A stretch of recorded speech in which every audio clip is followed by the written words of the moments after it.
Okay, so we're live. We're doing part something of the Seven Swords campaign. This one, Yong is running, so Horrorbane, I'll have him take over, and then I will be an irritating player character. Take it away, Yong.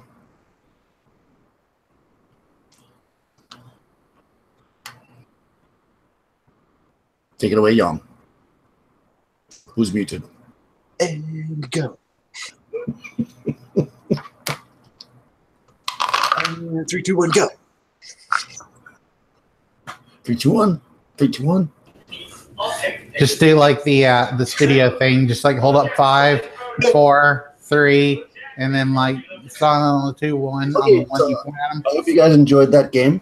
Yeah, Yeah, that was a great. I didn't see it going that way. you Yeah. scared him away. Yeah. I think you disconnected. Oh, there it goes. Hey guys. Welcome back. Oh, Hey guys. are we gonna play another one? Yeah, thanks for the game, guys. It's for the part 2 of our game. All right. So welcome everybody. Tonight we're going to be playing Seven Swords campaign. The name of our campaign today will revolve around the sword Horrorbane. So today we'll take a trip around the Duchy of Valinor, the place in the where in the prequel 3 brave adventurers recovered a powerful scrying artifact, the crystal mirror. So we continue on after about 15 years or so after the events of the previous game. Okay, so we'll begin with the introduction from all the players. We'll go with player on my left. We'll go with what's this? Daniel. Okay. I am playing the Naked Pict. He's a Pict, and he's often naked. He's not very smart. He was raised kind of on the battlefield and loves to defeat his foes in the most bloody and quick way possible. He's a hero only in the sense that he likes to be around people that kill other people. But, you know, he's also fun at parties. Fantastic. Crystal?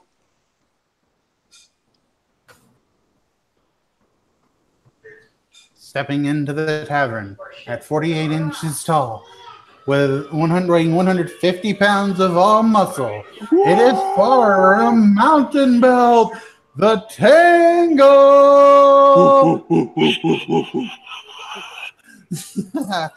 My character is a Dwarven gladiator named Farum Mountain Belt, but most only know him as Tangle when they get caught in his net-like web, or his web-like net, I should say. Okay, we'll move on to Rush. I'm playing Tig Cobblestreet, who is a shameless thief and rogue, makes no bones about any of it, who has suddenly found himself in the midst of probably the most interesting lot of companions he's probably ever seen.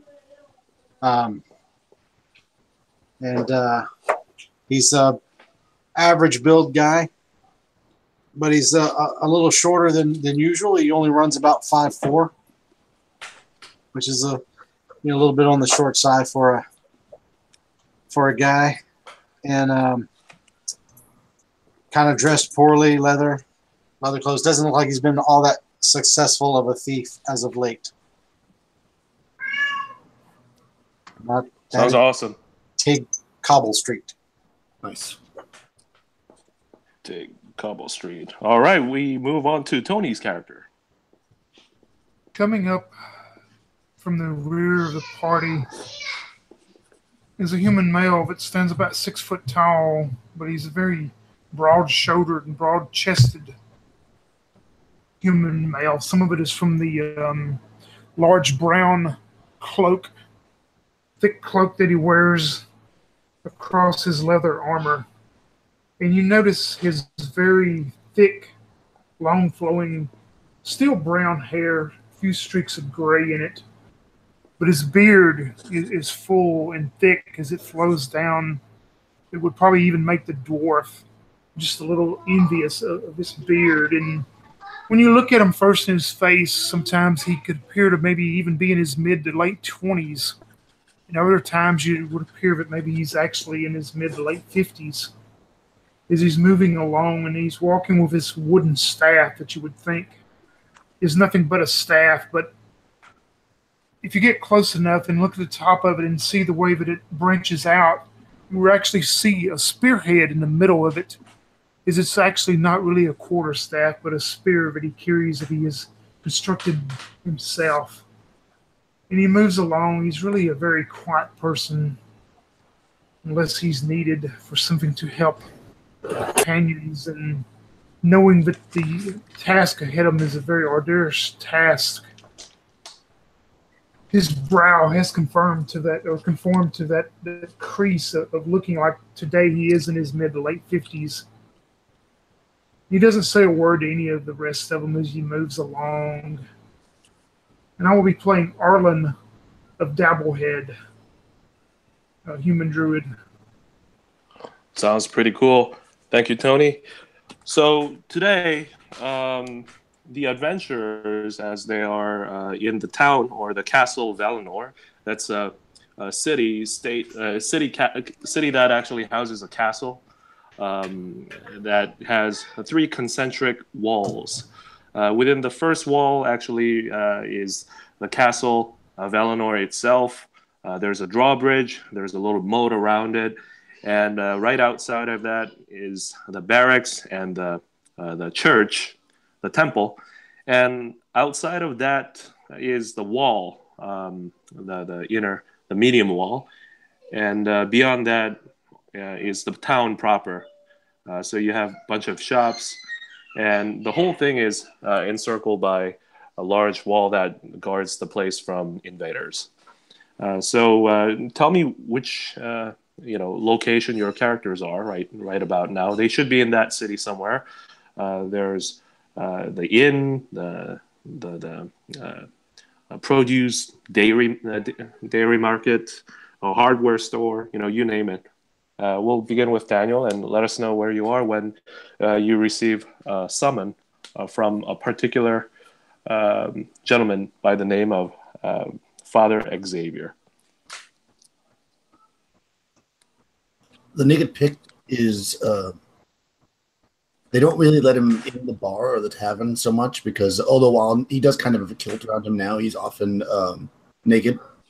So he's sitting on the filthy ground in front of the tavern as the waitress is bringing out mug after mug of ale to him that he's paying way too much for because he can't count. Okay, next I will go with Crystal. Before I begin, would everyone mind writing their character's name in the chat so I know who everyone is? Thanks. And other than that, Farum right now, he's in the training yard of the Coliseum, the big arena area that's within the city. He's doing his morning routines, whipping around a trident and fighting this dummy. When a courier runs up to him and says,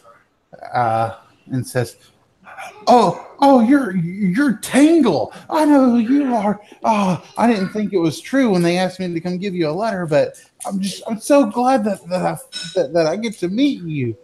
And Tangle, he being proud of himself, he strokes his beard and says, "Yeah, that's me. I'm Tangle, all right. Always glad to meet a fan." And he kind of strikes a heroic pose. And then he signs an autograph picture, which he gives to the guy. Somehow he has those. Everyone loves them. So he hands that to the guy in exchange for his letter. and he reads it over. And when he he strokes at his mighty beard and says, another quest for glory. Very well. I shall have to put my match on hold. And he will take his net and wrap it around his body, and then he begins to walk towards where he needs to get going. All right, we move on to Rush's character. So Tig's going to be over in the dairy market, produce market, browsing the market, bumping into any of the ladies or maidens, whoever who are down there shopping, and trying to pick his whatever coin he can possibly get, having been recently, for all intents and purposes, robbed of all of the riches he had accrued up until this point. And as he's doing so, he gets bumped into by a gentleman who's got a letter for him. And as soon as they bump into him, he immediately throws his hands up and he's like, "Oi, oi, oi! I'm not doing anything. You can't prove a thing."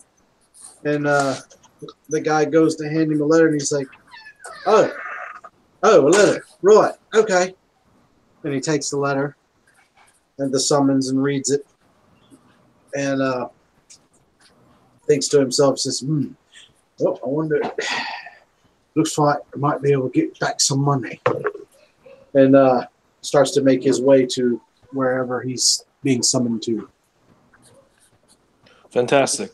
We'll move on to Tony's character. Also finding in this same vegetable and fruit market along one of the stands there, Arlen stops at a vendor that is selling apples and some fruit. This crease on his brow has even gotten more because he's really not at home, and especially in a larger city. He doesn't like it. He'd rather be in the forest. And he picks up an apple and he looks at it. He looks towards the vendor and he goes, "These would be fine for making applesauce, but for you to sell these for me to have as a snack, these are too mushy." And he starts squeezing the apple, and as he does, the apple starts to burst, and the juice runs down through his fingers, down his arm. And he goes, "You must have something better. I have money to buy the best apples to crisp." And as the vendor picks out some of the apples that he's probably held back, some of the better ones, and hands them to him, Arlen hands him a gold coin. "I'll have a bag of those." As he feels something behind him, and he turns to see this messenger, and he goes, "Yes, may I help you?" And as the messenger gives him the deal to go and meet the religious person, the brow even furs more. And he hands one of the good apples to the messenger, and he goes, "I will be there soon. Remember, an old man must take his time."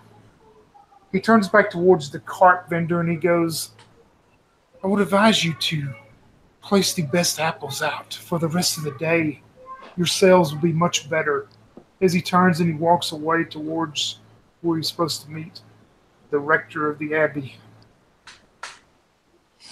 Okay, so as you receive the summons, you open up the letter, and it has a little blurb about how there's been a terrible drought in Duchy of Valinor for the past 5 years or so. You all know that the crops are dying and famine is on the horizon. These are desperate times, and it requires desperate measures. You have been summoned regarding a matter of great importance. Please come to the sepulchre of the Holy Father. It is towards the eastern end of the abbey.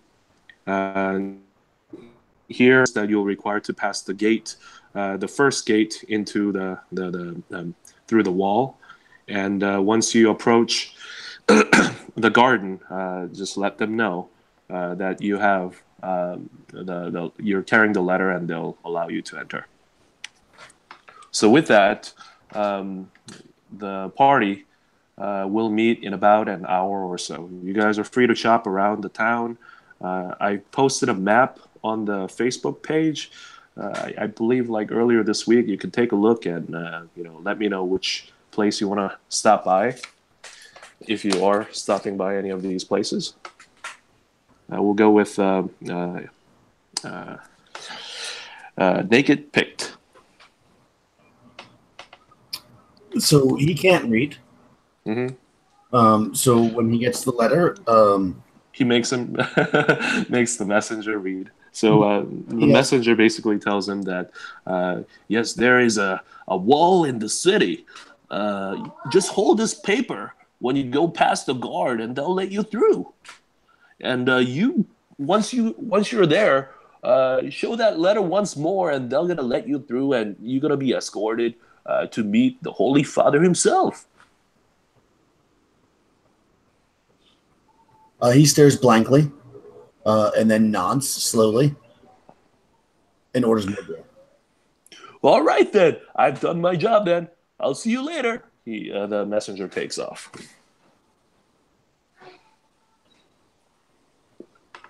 And then he's going to go immediately to where he has to go because he doesn't really understand the concept of waiting until later. Fantastic. We go to Tangler, the dwarf.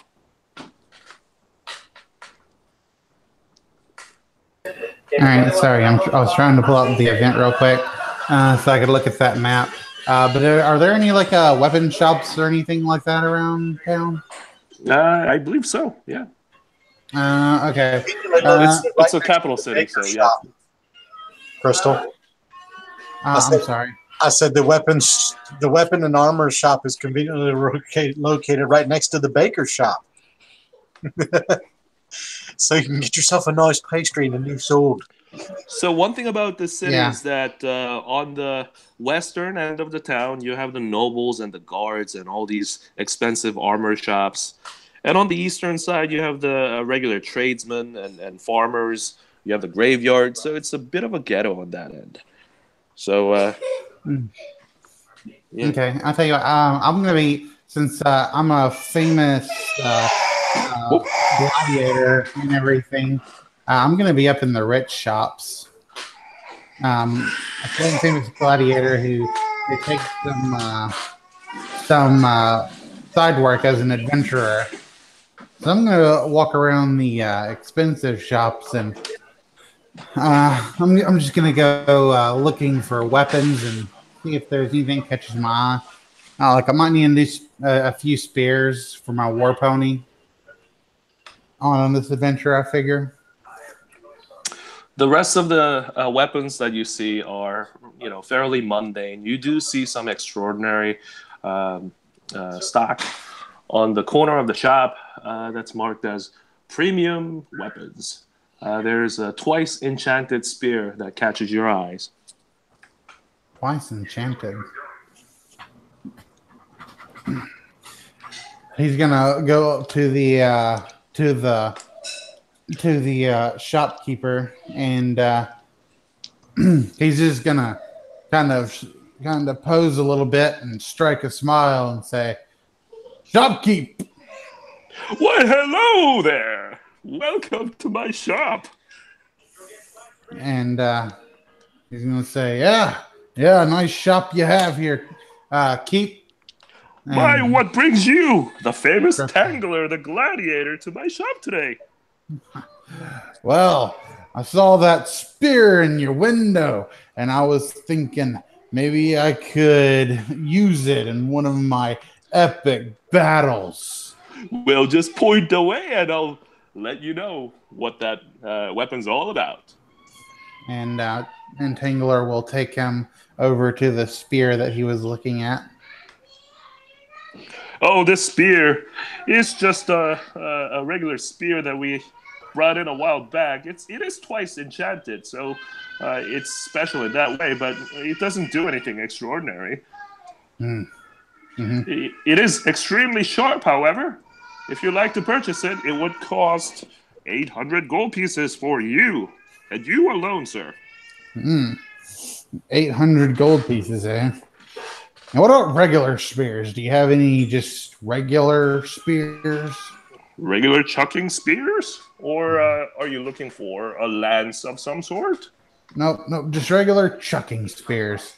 Well, I have the regular sword, but yeah, I mean this one I can sell you for 15 gold pieces. He picks up one of the wooden ones with a iron tip on it. 15 gold pieces. That is a fine spear. Is this the only one? I need at least 3. Well, there's this one's made out of hickory. He picks out one of them, and this one's made out of cedar. And I have one made out of ebony. Ooh, this is nice. It's actually once enchanted. If you like it, I can sell it to you for 200 gold pieces.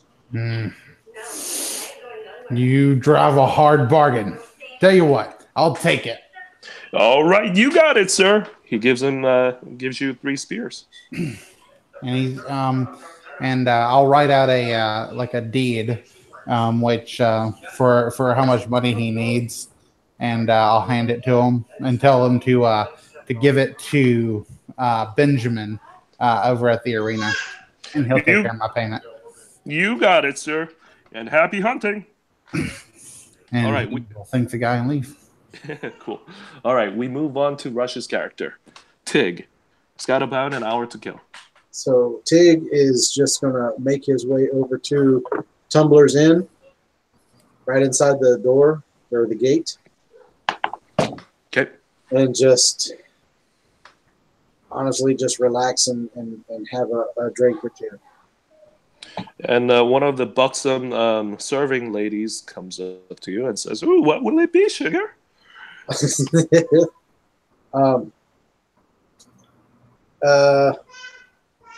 don't know. Just a plain ale will be fine. All right, then. I'll be right here in a jiffy. She goes over there, and after a couple minutes, comes back with exactly what you ordered. Good. Would you like some fried potatoes with that? Actually, yeah. Oh, well, delicious. Well then, it'll be 15 gold pieces. 15 gold pieces. I was just kidding, honey. Huh? It's 15 copper, of course. Okay. All right, she returns back to the kitchen, and in about 15 minutes, she comes back with piping hot French fries, basically.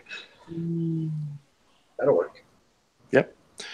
And it's got a little side of cheese also. Nice. Fantastic. Tig is happy. Great. So he is invigorated. We move on to the druid. Yeah, go ahead. Yeah, knowing that he has plenty of time to get to the destination, Arlen just skips along, taking his time, moving as much an older person would. And he just takes in some of the sights of the city and thinks to himself, don't understand why people want to live in this hustle and this bustle. Things should be taken so much lighter and quieter and smoother. And as he approaches the gate to the location, sees the guards, he starts unfurling the piece of paper, and he goes up to him and he goes, I have an invitation to be here. I know I'm a good amount early, but I would like to, if I could, sit in one of your gardens and meditate until then. And also, I have brought something for you. And as he reaches in the satchel, he pulls out one of the fresh bought apples and offers it to the guard. The guard looks at the apple and says, I can't eat during the duty, sir. But you're free to go over there and rest as long as you like. Well, you take this home, maybe to your children then. And he gives them 2 apples to take with them. And as Arlen moves on to the garden, he just thinks to himself, I feel at least more home here, even though I don't share the same type of deities that these clerics and priests and things do. I do worship in the same spectrum as them, and he finds a bench there in the garden and amongst the trees as he sits there and munches and contemplates for the next 15 or 20 minutes, waiting for him to be called in. Okay. So, Daniel, as you approach the gates, the guard looks at you. This is actually at the middle wall in the larger gate, not the gate of the abbey, but the middle wall. The guards look at you and says, "Hey, pal, what are you doing over here? Don't you belong in the gutters?" One of the guards sneer at him. He looks at the guard and he says, paper. And he holds up the paper upside down, probably. "Hey, pal, I think you're going to need some clothes if you're going to try to go into this district." But he takes a look at the paper, and he quickly sees the seal without opening the paper and says, "Well, that's an invitation from the church. That's odd. What would the church want to do with a person who's dressed as you?"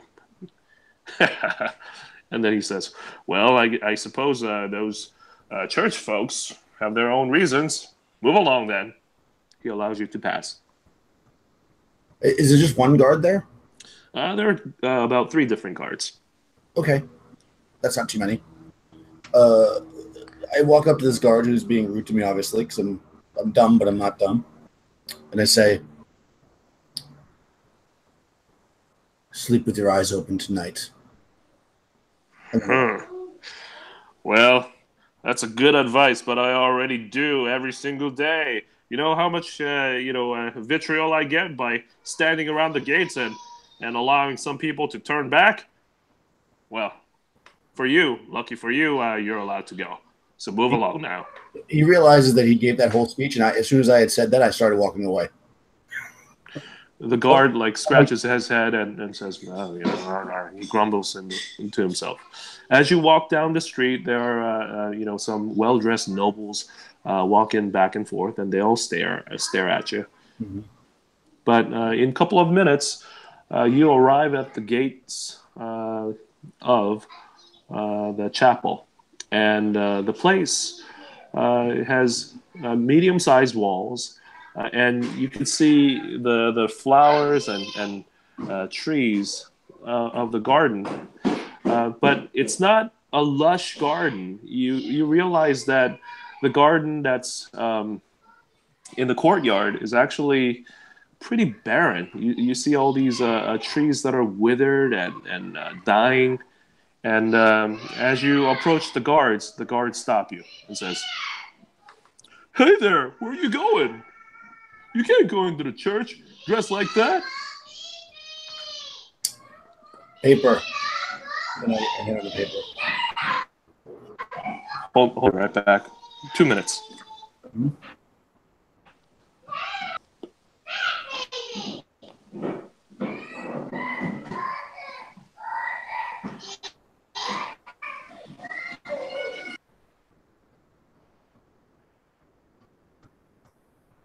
So I claim the treasure for myself and live happily ever after. Yeah, sounds about right.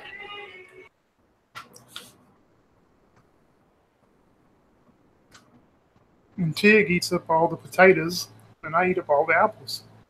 And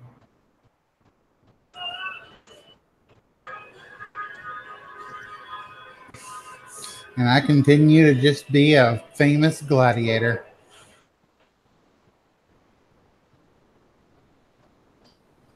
Sounds reasonable. Till I finally die in a plane of glory or something. I don't know.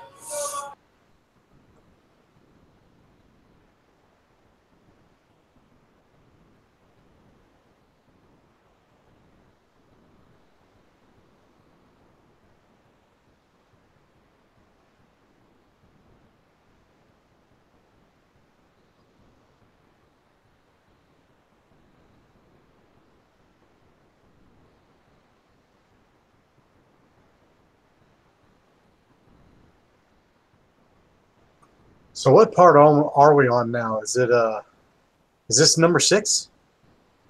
Sword wise, Yeah. I think this is 2.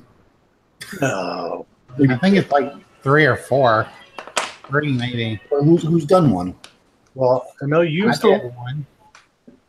Crystal did one. Daniel did one. That's it. That's it. Yeah. So this is sword number 3. Okay. So I'm back. All right. So where we left off, we had Naked picked. Is your name Naked? Yes. Okay. So Naked is how is he dressed, by the way? No, he has a kilt on. Okay. And he's got a sword on his side and a backpack over his shoulder. He's not. Okay. Is he wearing a shirt? No, he doesn't have a shirt on, but he's not body painted either right now. He's just like bare chested. Okay. Cool. Yeah. Cool. All right. So he walks up to the gates, and the guard looks at him and looks at him and says, "You know what? You should get some a shirt before you enter in this most holy of places in the city. Modest place. There are a lot of ladies in there. I don't know if there are any nuns in there right now, but they'll go crazy if they look at you like that." He unwraps his kilt from his waist and throws it over his shoulders like a shawl. "Oh my lord!" He covers his eyes. That's what she said. "Oh boy." Hold on a second. Let me get you something. He turns around and says, Hey, Willard, do we have any shirt or pantaloons to spare?" And while that's going on, Arlen is hearing the whole thing. He's out there sitting in one of those benches next to a withering tree. Yeah, and Arlen turns to look, and he catches the warrior that he knows to be, as he jerks the pants off of him and flips this up and puts it over his shoulder to try to cover the upper part of him, and he just thinks to himself, he must live in the forest too, but deeper in than I do. And he starts to get up and make his way over to this conversation. And he approaches the guards first, and he goes, "Good sirs, I believe this man may not have the ways of the city and the customs of knowing what to do here. It would probably be best if you assist him in finding maybe a robe or something to wear as he enters the sacred grounds." Well, I think you're right. I think Willard will be back with something, hopefully. And a couple minutes later, sure enough, Willard, the gate guard, he runs over, and he's carrying a brown robe. It looks a little bit large for Naked, but it ought to do the job. He hands it over to Naked and says, "Hey there. This is all I could find." He looks at it, and he like takes it from him, and he thank you, and he stuffs it in his backpack. Well, you ought to throw it over yourself because, like I said, nuns and whatnot. And he looks at the druid for some support.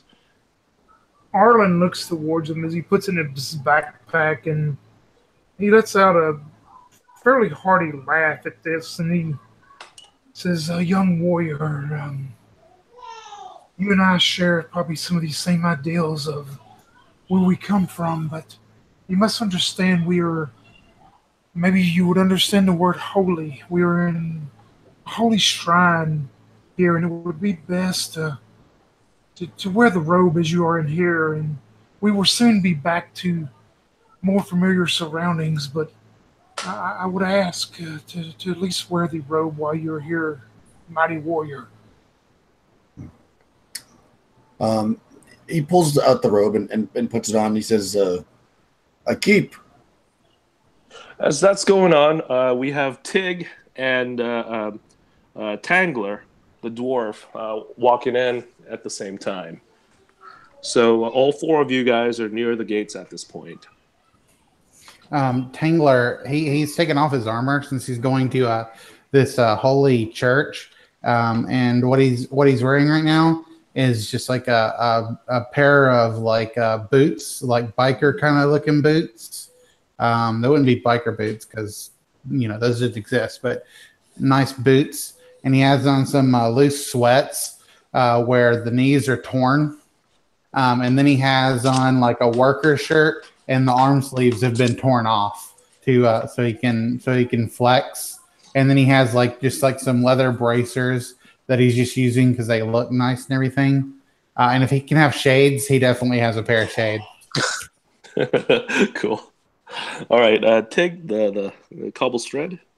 So are we actually in the church part yet? No, you guys are right outside the church, and you see the Pict throwing over the robe. He's entering, and you see the druid who came out and entering into the temple's garden along with the Pict, and you are walking towards the gates where Tangler the dwarf, wearing the shades, is right next to the guards, and he's showing him the papers. Okay. So I don't even have to show them the papers. I'm actually just showing off my muscles. Well, I didn't get to actually witness the whole naked man thing. So yeah, Tig would just walk up and just hand the papers, feeling out of place as hell, and hand the guy the papers and just say, "So, what's this all about?" The guards take a look at the paper and says, "Well, beats me. I don't know anything about it. I think the clergyman over there within probably wanted to talk to you." And as you guys are talking outside the temple, one of the ravens that was perched upon a branch goes, "Ah! Ah!" and flaps away. And you guys are, and the guards say, "All right then. Well, move along then. Move along. Go inside."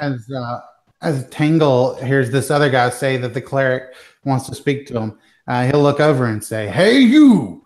So the clerics have sent you as well. Well, let me get a look at you." And he'll look over this guy, and what's this this guy's form look like? Like, I mean, is he muscular or? You mean Tig or one of the guards? No. Tig. He's talking to Tig. Sorry if I didn't make that clear. Yeah, Tig is about 160 pounds, but he's only about 5'4", so he's kind of short and stocky. Okay, so he doesn't really have many muscles or anything. Well, I mean, you can't really tell because he's pretty well covered up, but no, he doesn't look like he's really all that strong at all. He looks like he's just an average guy, just broad, but not muscular. Okay, yeah. So Tangle will say, "Well, I guess there's some potential there, but we're gonna have to get you some meat and toughen you up a little bit." Ha ha ha ha! And he'll kind of like clap your shoulders, like pretty hard too, like he doesn't know his own strength. He just ought to try and pickpocket you when you do it. Go ahead. Hey, have at it. Arlen takes notice of this raven as it flies off, and knowing that this may be some strange sign, that he's going to watch the raven as far as he can to see where it goes as it flies off. The raven is actually flying towards the castle. Oh, back to where the main castle? Yeah, it's actually flying in the distance where, across, probably over the moat and into the castle proper. Now, are we going into the main castle ourselves, or we're going to a different? No, if you take a look at the map, you have the castle surrounded by the moat. Just outside the moat, there's the barrack on the eastern side. Western side, and on the eastern side, there's that little church. It's not necessarily little. You see that church. So that's where you are right now. He definitely takes note of this raven, but of course he says nothing to no one about it. Okay. So did you guys like pickpocket or? Yeah, I'll take a swipe at it and see what happens. Yeah, I rolled a 4 out of a 65%. That feels really good.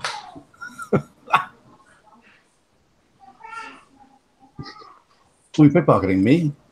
No, The dwarf. the dwarf when he's clapping me on the back. Pickpocketing me.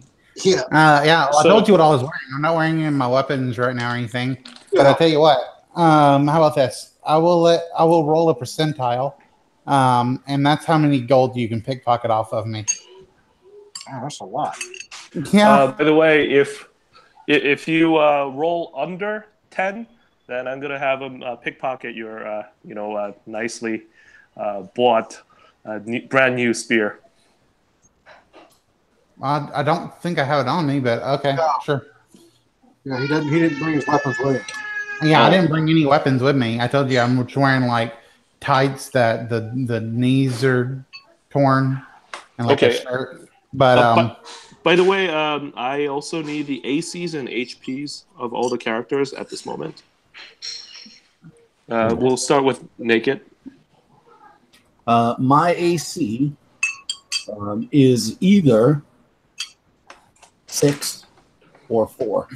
And the difference is that it's 4 when I'm using only a one single weapon because I have that special fighting style.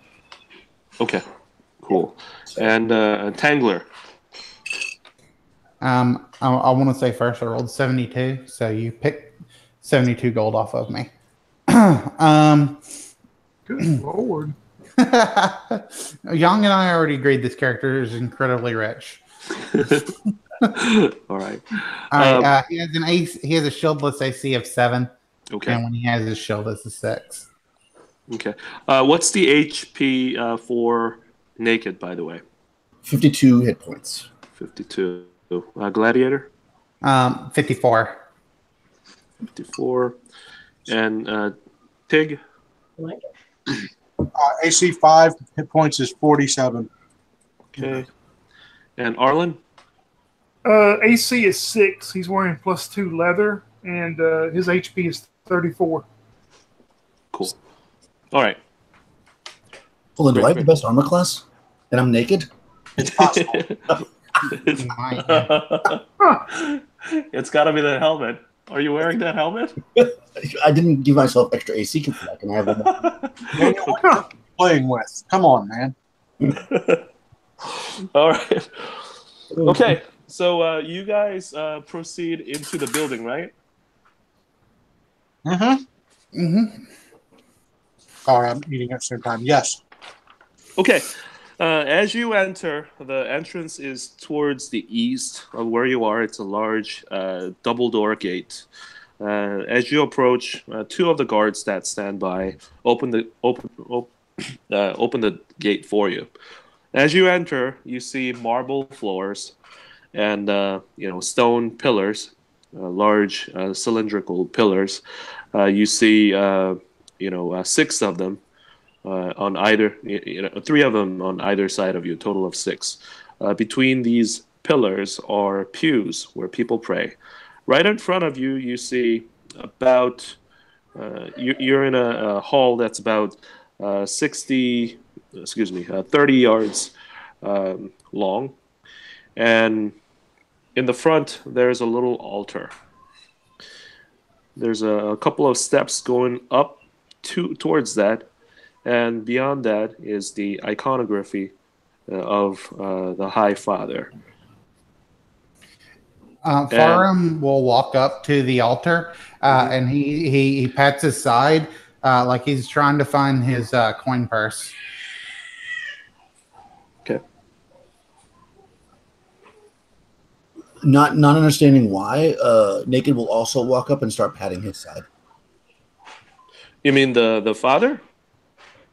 No, I mean Naked's gonna pat his own side. Oh, okay. He's a gladiator dwarf.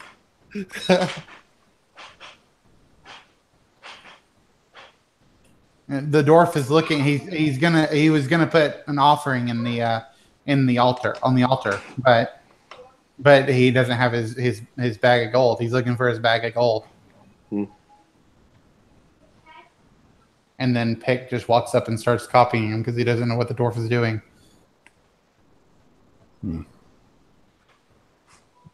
Cool.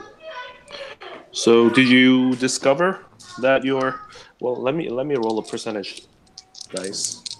I'm gonna say there's a 25% chance that you'll realize that your purse has been stolen, and 45. So you don't realize that there's been anything stolen off of you. Yeah, I figure I just left it at home or something. Cool. So in the beyond the right next to that religious icon, you see a symbol that says a confessional. But you recall on the paper that Father Xavier will be meeting with you in the sepulchre of the Holy Father, and you see a little sign for that in middle of the hall on your right. There's a small door, a single door.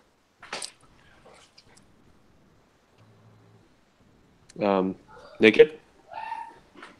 I'm looking towards. Well, I'm still patting my side, and if the dwarf stops doing it, I also stop. And then I look towards the druid to see what he does. Arlen would go straight to wherever they were supposed to go to meet without saying anything to anybody. He just automatically goes knowing to. And Tig?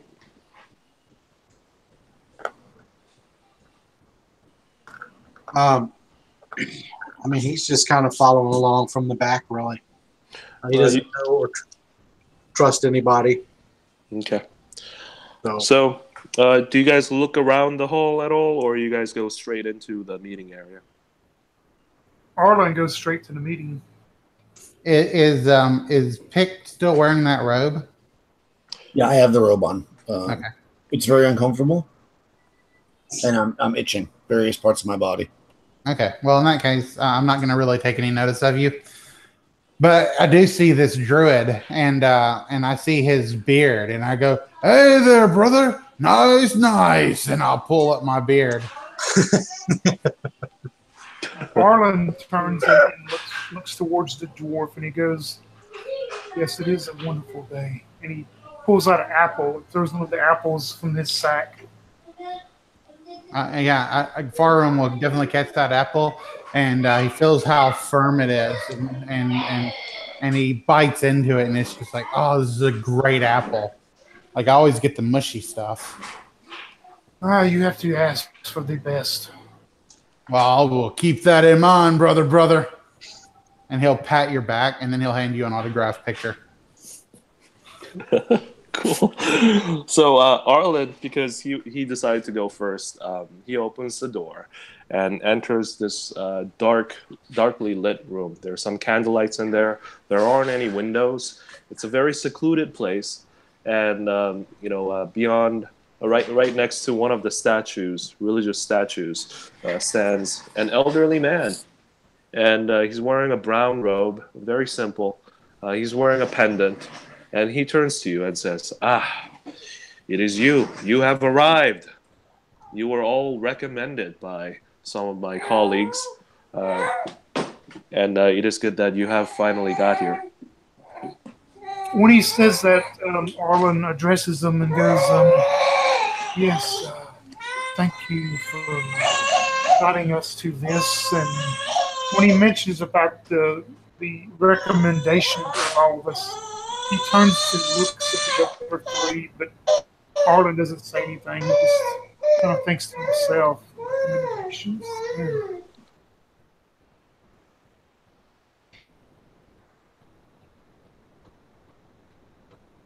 I didn't catch that last part. Could you repeat that once more, please? Oh, yeah, he just turns. When he turns to look at the other three, he just mumbles to himself, recommendations.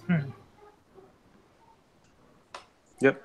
So the Xavier motions to the chairs that are scattered around the place and says, "Please have a seat."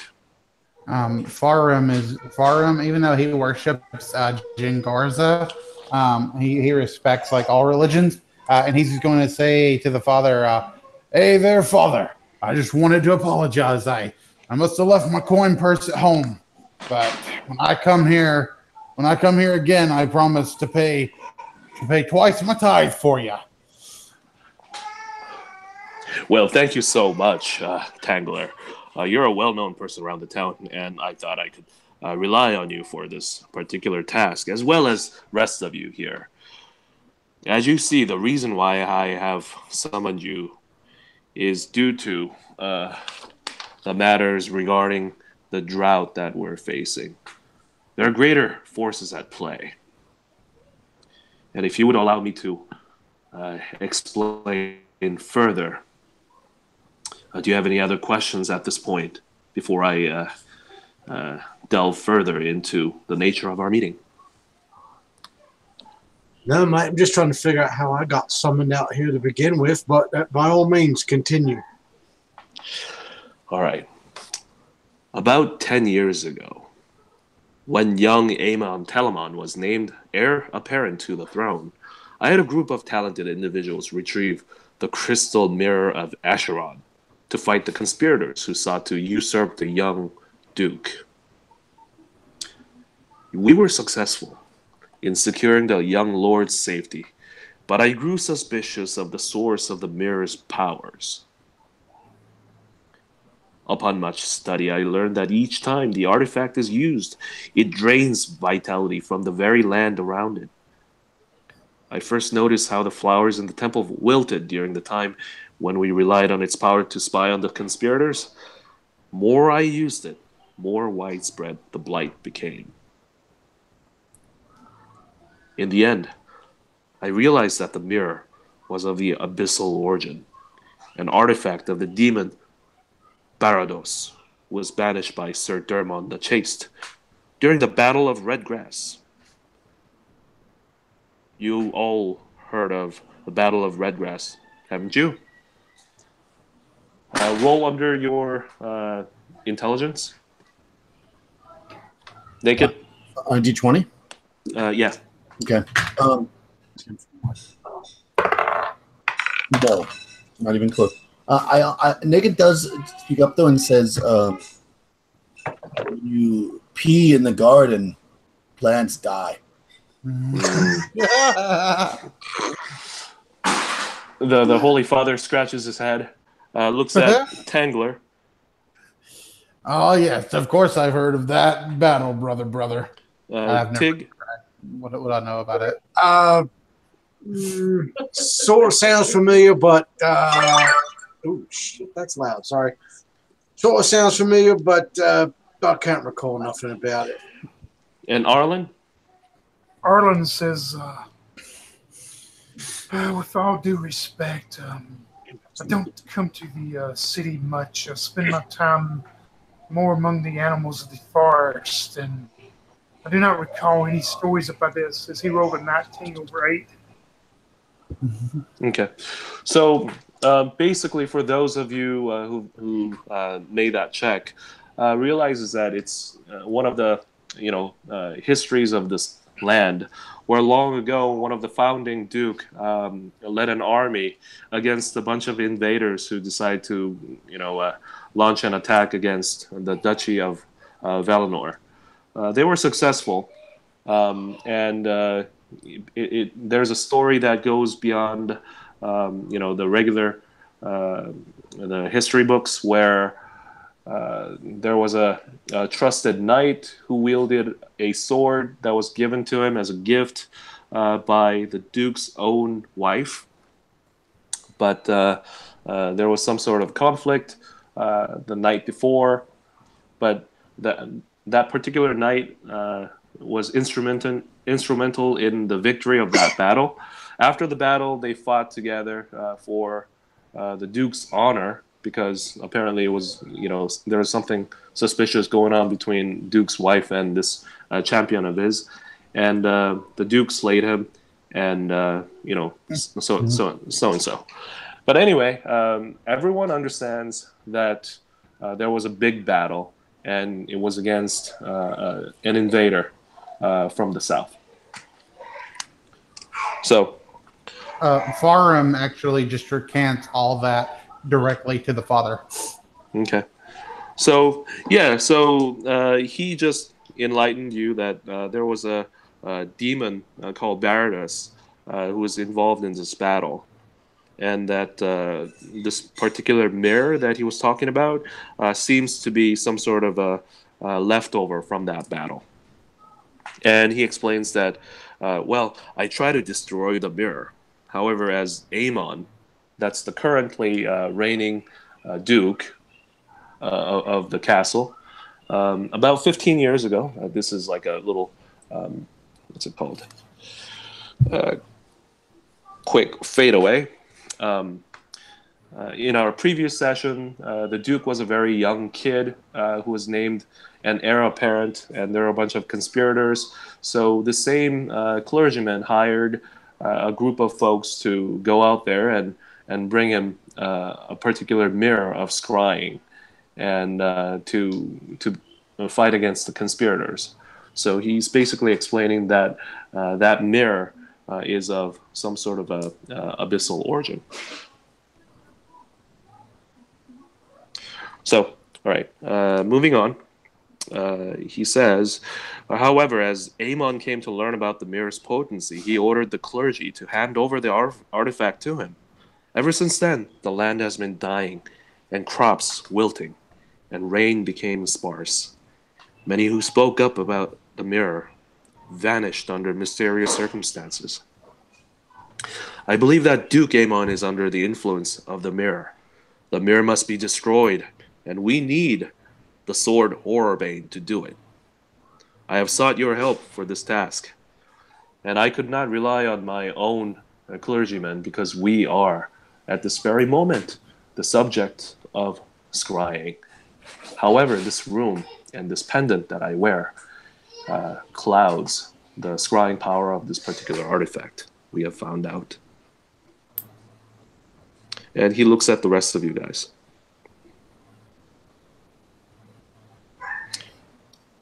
Naked is like picking his toenails. Tangler? Yeah, Tangler is nodding, and he adjusts his shades and says, "Don't worry, Father. I promise by my honor to bring back to you that which you need. I will bring that Horrorbane straight in here and lay it on your desk, and I will bring my tithe when I do so." Cool. And what does Tig have to say so far? So Tig would look at the father and say, I reckon this is probably going to be a bit on the dangerous side. Yeah? Well, I would say so. Right. So what's it pay? I will pay 2,000 a head. Oh. Okay. I'm in then. So he's willing to spare 2,000 gold pieces per person to undertake this task. And he says, he looks at Arlen and basically he's looking at him to see if he has any questions. Arlen is sitting there pondering things as he's talking about the scrying and the different things that he discussed with that, and he goes, the 2,000 is really no concern of mine as far as that amount of reward, but to quell this blight and this darkness that is taking over the land would be the main goal. So whatever I can do to assist. And I would also suggest speaking with your gate guards and such and informing them to not speak so freely about things, that there are other means and ways of scrying that can happen besides what you have discussed. I do believe those things are going on. He's actually referring to the Raven, but he does not come out and say that. Cool. All right. So he nods and says, Well, Druid Arlen, you speak of the same mind, and I'm glad that you were able to join us to undertake this quest of great importance. And he looks at the rest of you and says, "Well, here are the details. The bearer of the sword Horrorbane is the elder brother of the Duke Aemon. His name is Sir Tyrell Telamon. He lives in an island keep called Lonesome Cove to the west of here. It is about 3 days' ride. It'll take a little while, but it is important that you go there without being discovered by, discovered by the agents of the Duke." And he says, "Well, it is imperative that you bring Sir Tyrell Telamon to convince the Duke to destroy the mirror. Take this talisman." He takes off the pendant that he's wearing. "This pendant is the pendant of mist. It'll protect you against the mirror scrying. Go to Lonesome Cove. Bring Tyrell and Horrorbane home." And as he says that, he looks at all of you to see if you are clear on the task at hand.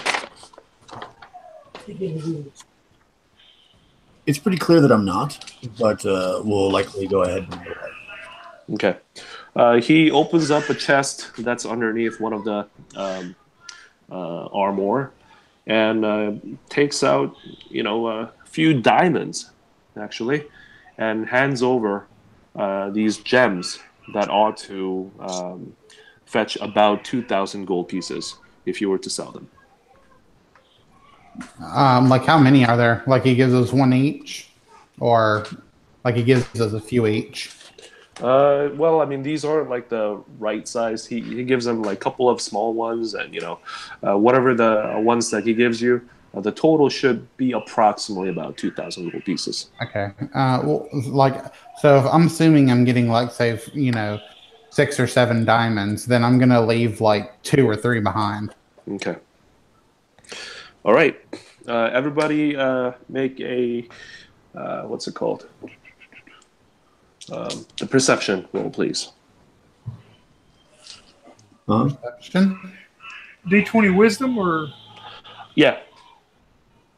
Oh, I can do that. Oh, Nope. I pass 4 out of 13. Oh, nice. 2 out of 10. No, 18 out of 10 failed. Okay. So who made it? Tangled. So Tangler made it and Naked made it? No, I did too. Okay. So all of you guys who made it start to hear clamoring footsteps. You hear a bunch of these armored soldiers rushing down through the halls of the church.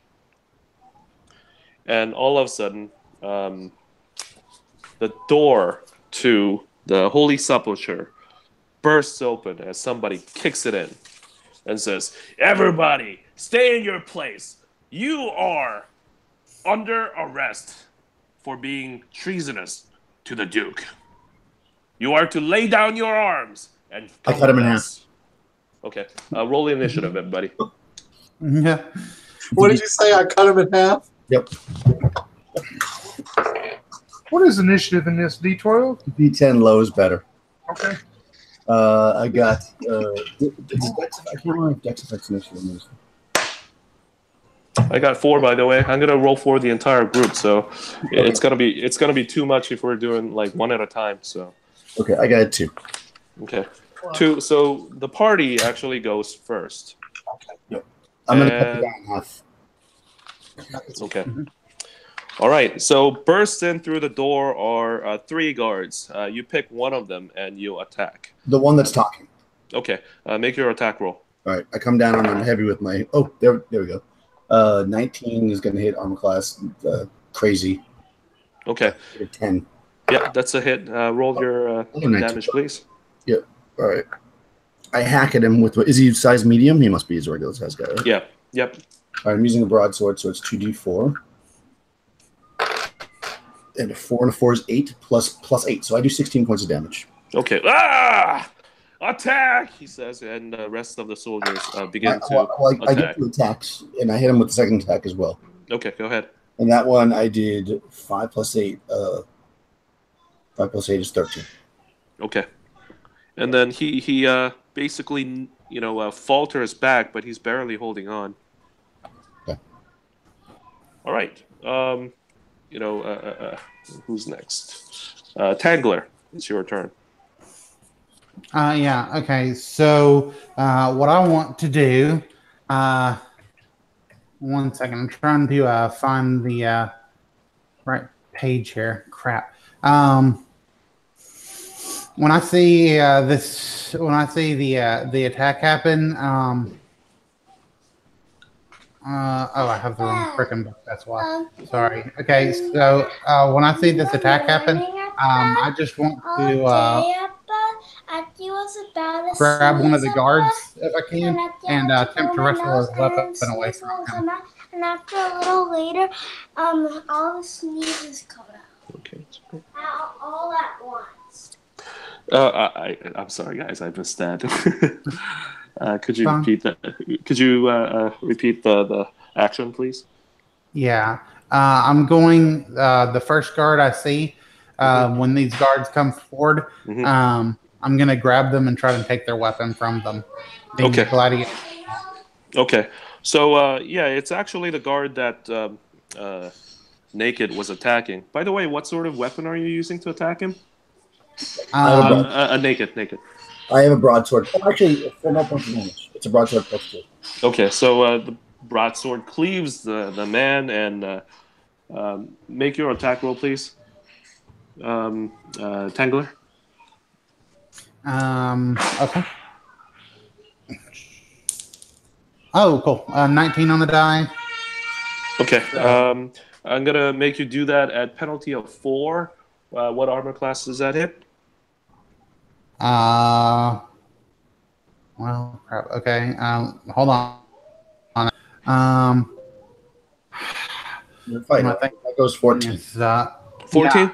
Yeah. So that's well, I have a strength of 17. Okay. So that's also a +1. So negative. So that's actually a 16 on the die.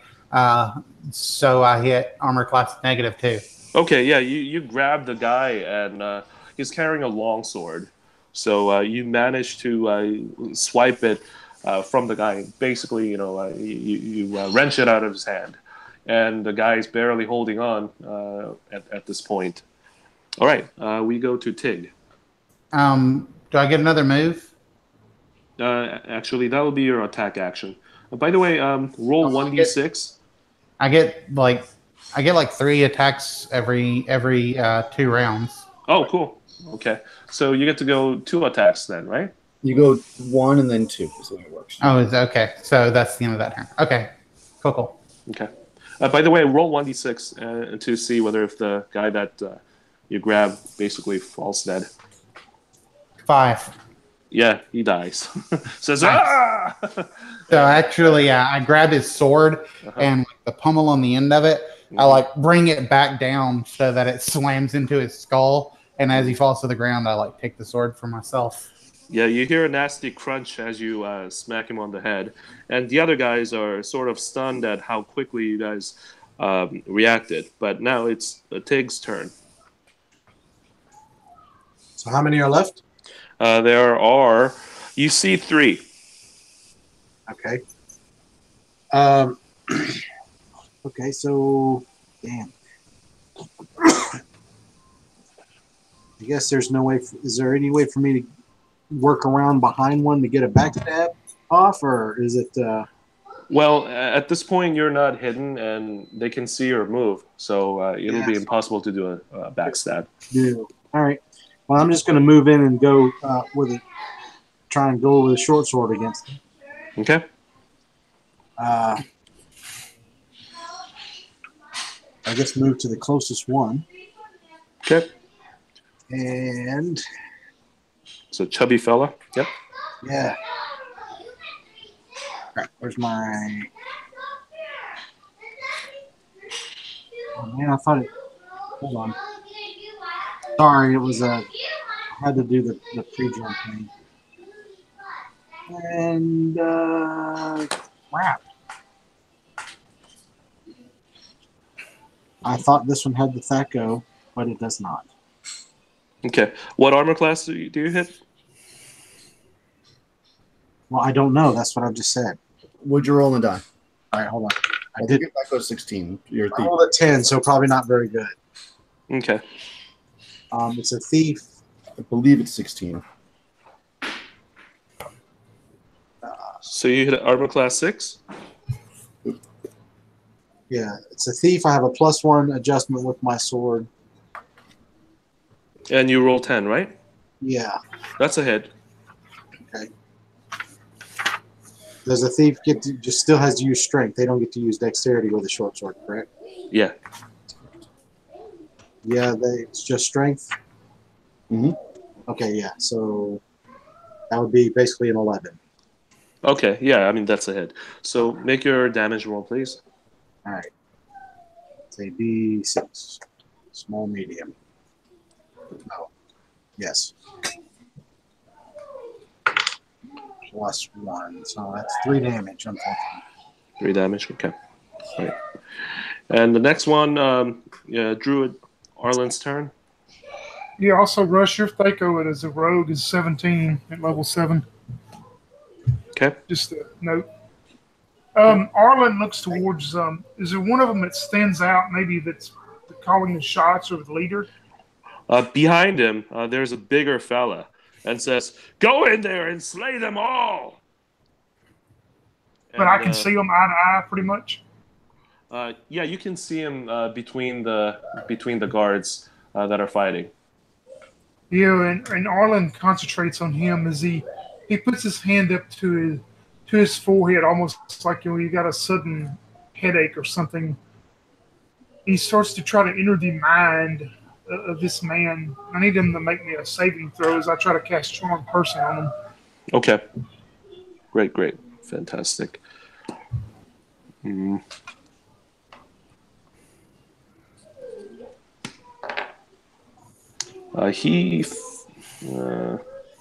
have to roll over, right? Yeah, he makes it.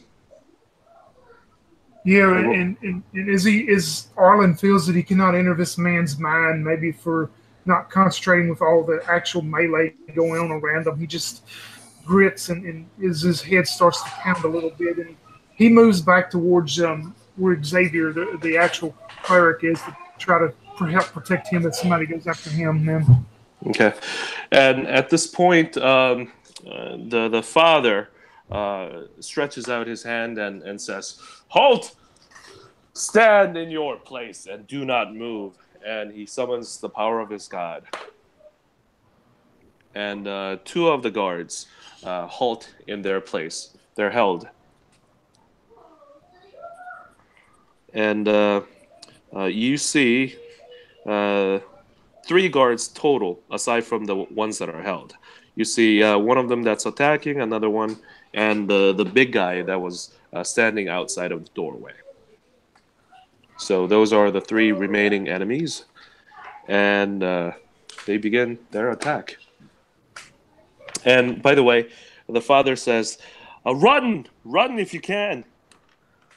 Our mission is too important to be kept by these folks. I'll hold them back." But these guys are attacking.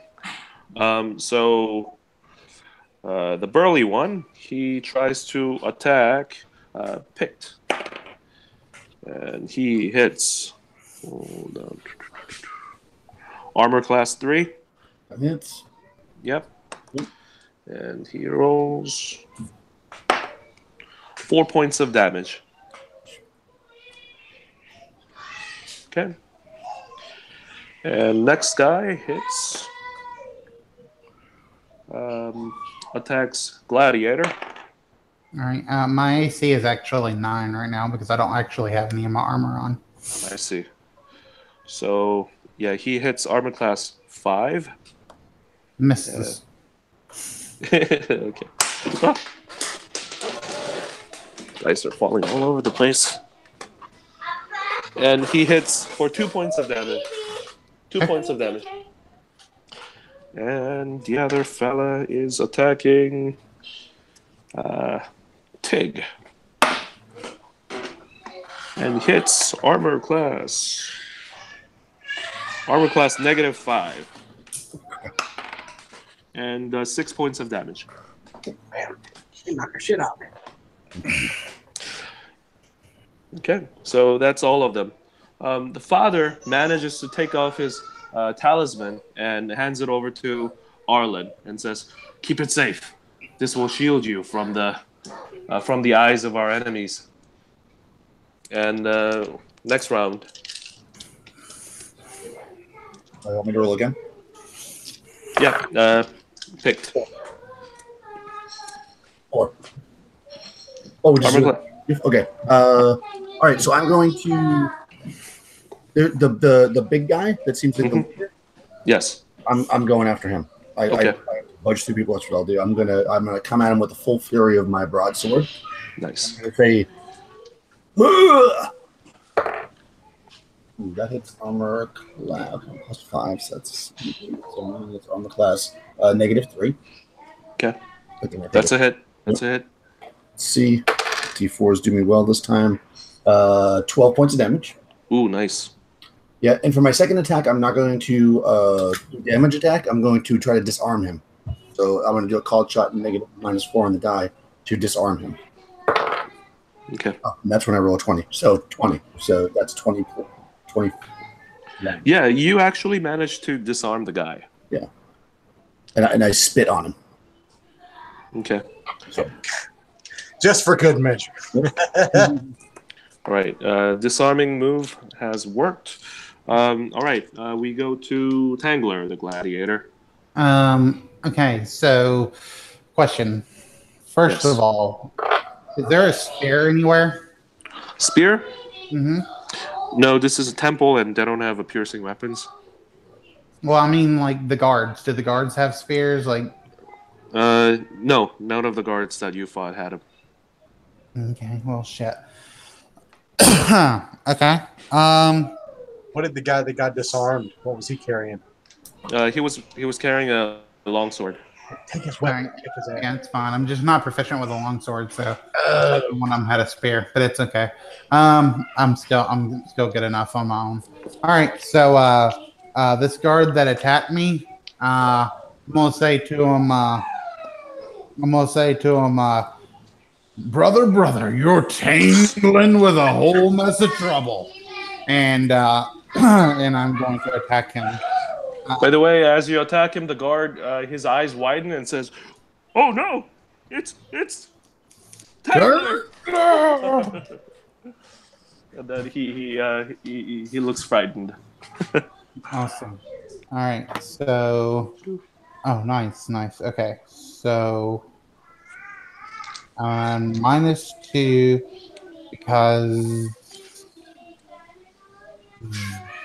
because of my penalty bonus, but I get a +1, so I'm at a -1 basically. So I hit armor class -3, and Yep, then that's a armor hit. class -1. Okay. So that's 2 hits. Hit. All right, and longsword does a D8 damage, right? Yes.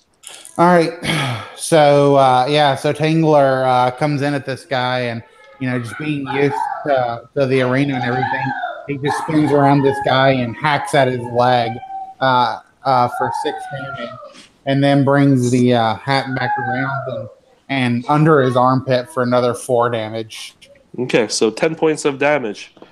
You do quite a number on him, but he's still looking pretty bad, but, well enough to continue to fight.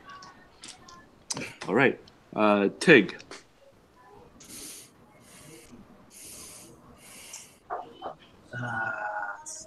Tig is, I guess, just going to stay on the same guy.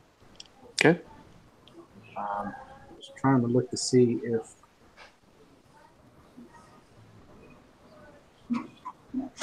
thieves, I guess at level 7, are they still 1 attack Yeah. each round? Okay. You're using melee weapon, right? Yeah. Okay. Yeah, 1 attack. All right. I'm pretty sure only fighters get multiple attacks in this Yeah, I'm Yeah, pretty that's sure. what I thought too, but I just wanted to double check. Okay, so this time I hit armor class -1 Nice. Good. with the short sword, and I cut him for 6 points of damage because I get +1. Do you attack the same guy that the gladiator was attacking? Well, I had stated that I was attacking the same one I attacked last time. Actually, that happened to be the same one. Okay. Okay. Yep. So he's looking pretty bad. Druid Arlen. Arlen is, first of all, pretty much out of his element, being inside of this building, and number two, of being some reverence for the location he's at. So he takes the pendant from Xavier and he says, "Yes, I will keep and protect this and use it as the best I can." And he stands there next to Xavier as he continues to try to protect him from any attacks, and that's pretty much all he's going to do right now. Okay. And he says, "Run, confess your sins." And he gives the key, a silver key, to Arlen as well. And then he says, "Confess your sins." And it's supposed to be some sort of a cryptic message. But, that's all he says. The father, at this point, concentrates on another spell and casts Hold on them. And manages to hold one of them. And we have the beginning of the enemy round. We have one guard that's still active, that's pretty beaten up, and the commander of these guys. And he barges in, and he lost one of his sword, but apparently he has another sword on his belt.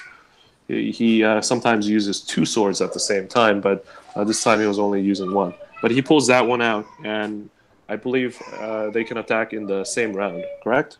Yeah, round is 1 minute in this edition. Yep. He actually runs towards the father and tries to slay at him. And that hits. That also hits.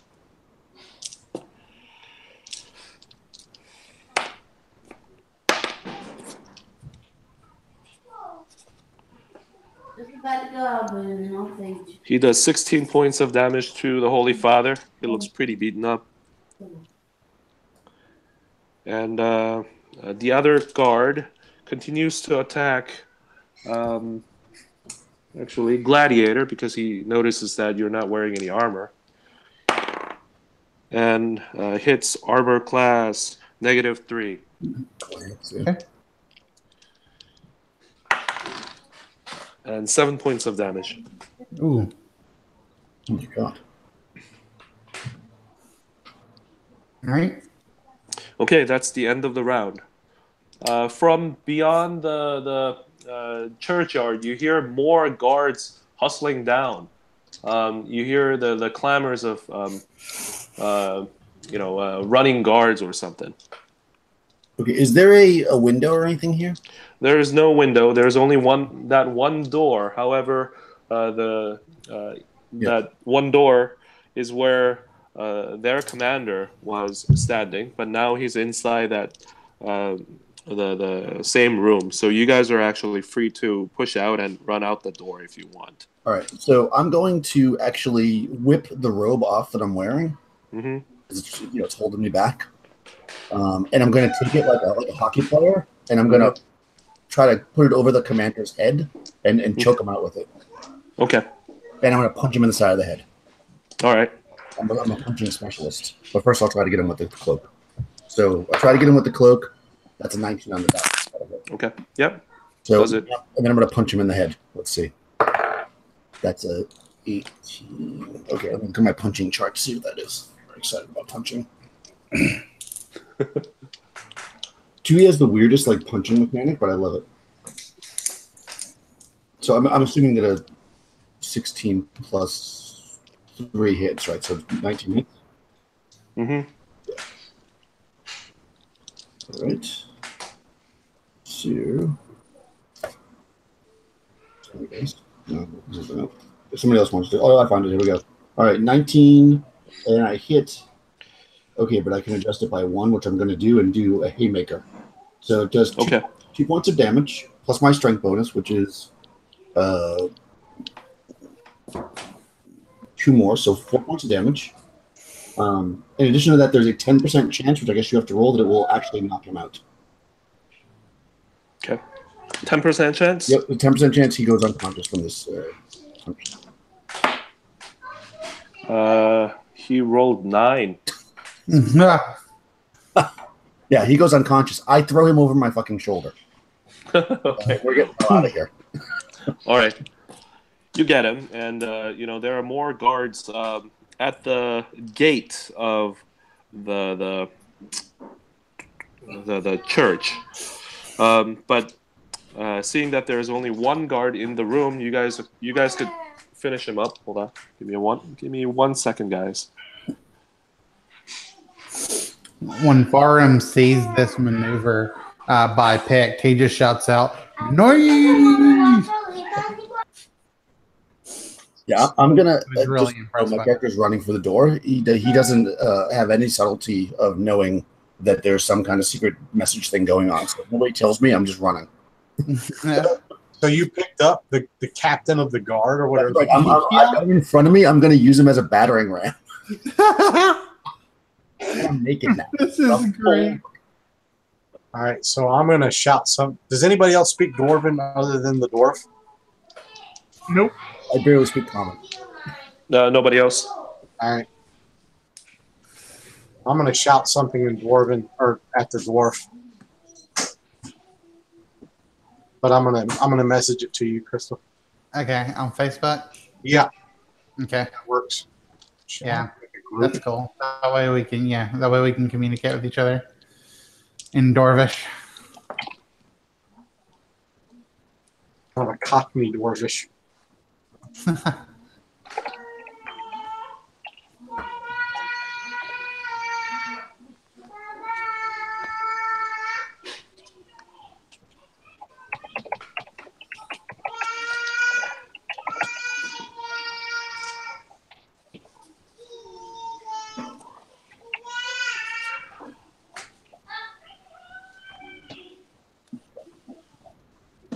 Wow, typos.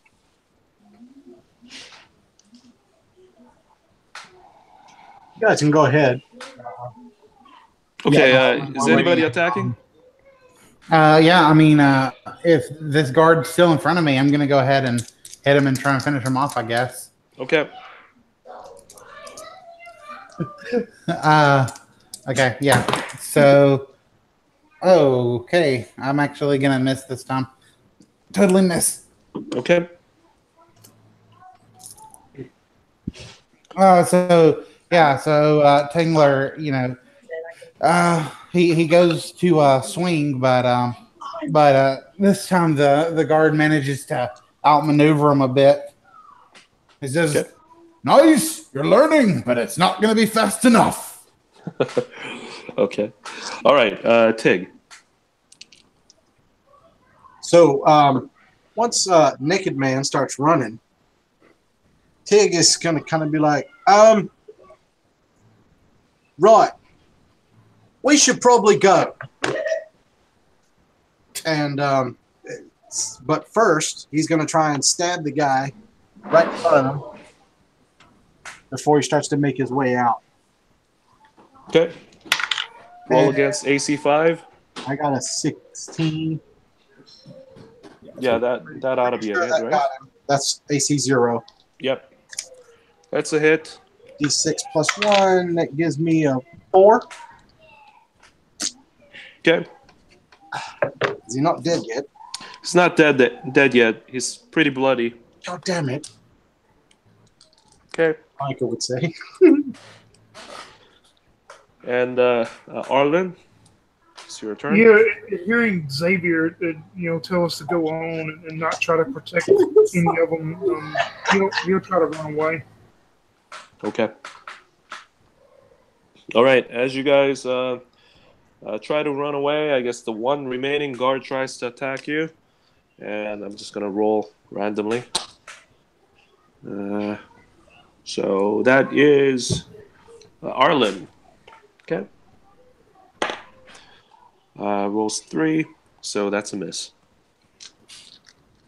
Yeah, he swipes at you, but you guys all manage to get out of the door. At the same time, the priest charges, past the guy and knocks him out with a little staff. And he manages to do so, and he says, "I'll bar the gates. Go and confess to the confessional." And he points to the direction, right next to the altar where that door was, and he runs up to the gates and he tries to close it. All right. Do you guys follow him, or do you guys help him to fight against the guards, or what do you do? So Tig's going to go. I think he wants us to go to confessionals, mate. I'll bet there's a secret tunnel or something. Well, I'm sure it's been quite a long time since you've been to one, but you would probably have the skills to search there. Oh, what's that supposed to mean? I go every Sunday. Now let's go. Okay. As the party makes through the door, you guys come into a chamber. It's the parishioner's confessional chamber. Towards the eastern end of the wall, there are... Excuse me. I'll be back in just 2 minutes. No problem. I'm getting a glass. I'm gonna take a battle break then if we can. Real quick. That sounds great. Yeah. Let's regroup in 5. Okay.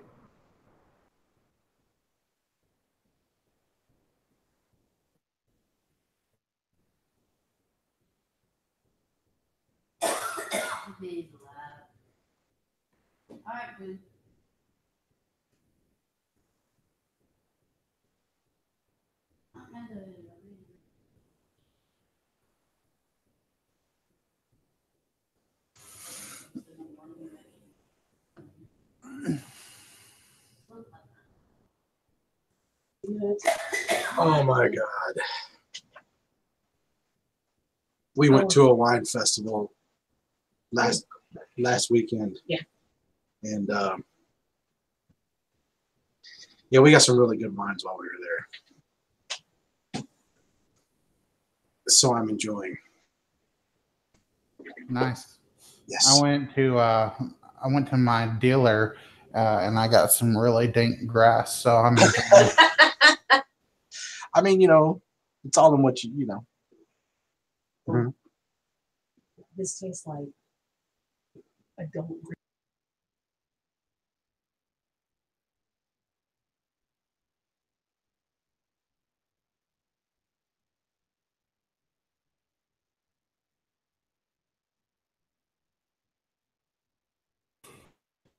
I'll be right back. I gotta stretch my legs.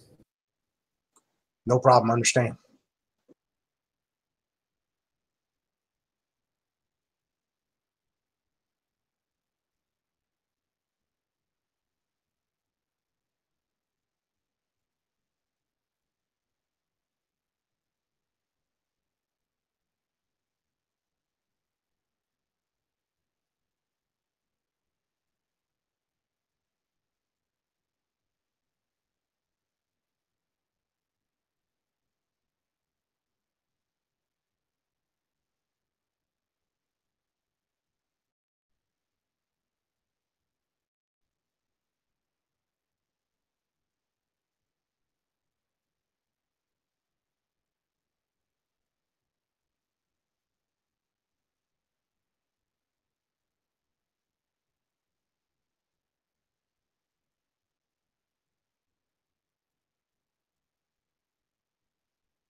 So when are you doing your sword game, Rush? Well, actually, I'm probably Next. yeah, I'm gonna probably start working on mine this week. Mhm. I already have a pretty good idea of what I want to do, so I just gotta work the details out. And I think I'm either gonna use excuse me, I'm either gonna use white box or the black hack, but probably the white box because I think most people, most of the rest of the group, I think enjoy white box more than the black hack because it's so much closer to like BX. It's more OSR, so that's probably what I'm going to use. I like the black hack as well. I mean, like, I think it's a good system. Yeah. Um, Well, I used it on that last one I did. That I don't remember. I don't know if you got to play in that one or not, but that was the one when we fought the main bad guy at the end was like the bat creature. no, I wasn't there. I think the only black hack I've played have been Tony's games. Well, I might do that then. I mean, like I said, everybody seemed to have a pretty good time with that. That's the one that introduced. I also introduced a character that a couple people, Tony in particular, really liked. It was an NPC, the Raven lady person. Yeah. I mean, it doesn't really matter to me, the system. As long, like, I hate saying this because I hate sounding like one of those people, but as long as it's not 5e. No, it's understandable. I'm thinking 4E. She said not 5E. I'm thinking 4E. My thing is, I would probably play 4e actually. Yeah, Me too. I actually would play 4E. I did, and I enjoyed it. You know, it wasn't as bad as everyone makes it out to be. Wasn't my favorite, but by far, Like, I absolutely had a good time playing it. But we also had a really good DM. So yeah, well, see, I think the thing about 4e that people didn't like, it didn't keep the illusion of role playing. I mean, it laid it out that this is a tabletop game, and so it used tabletop gaming terms. And I think more than anything, that's what turned people off. yeah. Like, you know, because everyone and like their terminology wasn't the best. Like everyone had powers, and it was like, well, not only magic users should have powers, you know. So Yeah, but see, that's semantics to me. yeah, I agree. The guy that we had, he did a great job of keeping the role playing feel alive. So to me, the system, as far as that goes, it's all dependent on the players and the DM. Yeah, so like I knew this one DM. Like, well, he's never been a DM for me. I just heard his stories a few times, but like he played 4e, and he said that like now he's running 5th edition. And so sometimes, like when his characters, like if they go through a special like event or something, like they want to do something special, like outside of a mission, they get some kind of special combat or something, or they get some kind of special knowledge. He said he'll go back to 4th edition and just like revise some of the stuff to fit like 5th edition.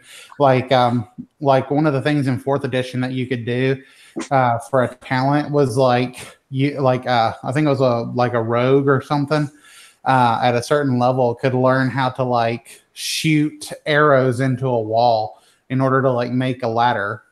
And so like he gave that to like some rogue character of his, and like they all loved it. And it's like, oh, that's 4th edition. And the funny thing is, like he said all his players hated 4th edition, but when he was given in these things, they were all like just revised 4th edition stuff, and they were like, oh man, I love that. That's so awesome. But I can tell you right now, or warn you right now, whichever one we do, I know it's a little bit cliche, and for a while there, like a lot of games that were being run were Viking themed, but I've never done one. But this one is probably going to have, when I do Wizardbane, it's probably going to have a Viking Nordic feel to it. So I'm already doing my naked character. Say what? Yeah, I'm already doing a naked character. Well, Vikings didn't fight naked. That's the Celts. I know, but I feel like I would want to be naked as a Viking as well. Well, Vikings would wear whatever. Like, I mean, they would just take armor off the corpse of the enemy. Like, oh yeah, that's better than what I have now. But if you want to be a naked Viking, I will allow it. Yeah, there were some naked Vikings. Problem with it. I'm sure. So horns on your helmet. Yeah. Like ironically, my dwarf currently does. but yeah, it's probably going to have a Norse theme to it because I've already got the thing going in my head and I liked it. So I can't say I've ever played a Norse themed game. oh well, there you go. So I get to be your first. Awesome. Yeah, I mean, when we were kids, we used to use those gods out of deities and demigods as our main gods, like the Odin and that kind of stuff. That was our main set of gods that we used. Yeah. But we were kids. I didn't really know much about it really. Besides that, Right. But no, you can have a hammer that controls thunder. All you know is that it was the devil's game because they didn't have Jesus as the main god. yeah. But no, I'm gonna get it together and knock it out. I think real soon here because for some reason I thought after this one I was the last one, and I didn't realize that. You don't get a lot of slackers. No, Maria hasn't run one. Marcus. Yeah, Marcus hasn't run his. Pretty much no one has. Yeah. It was like everybody seemed really excited for it, but You know who else hasn't run it? and Tony hasn't run his I give up on mine. because he keeps trying to run it, but he wants everyone to be there, I thought, and people just keep going, "Oh, I can't show up."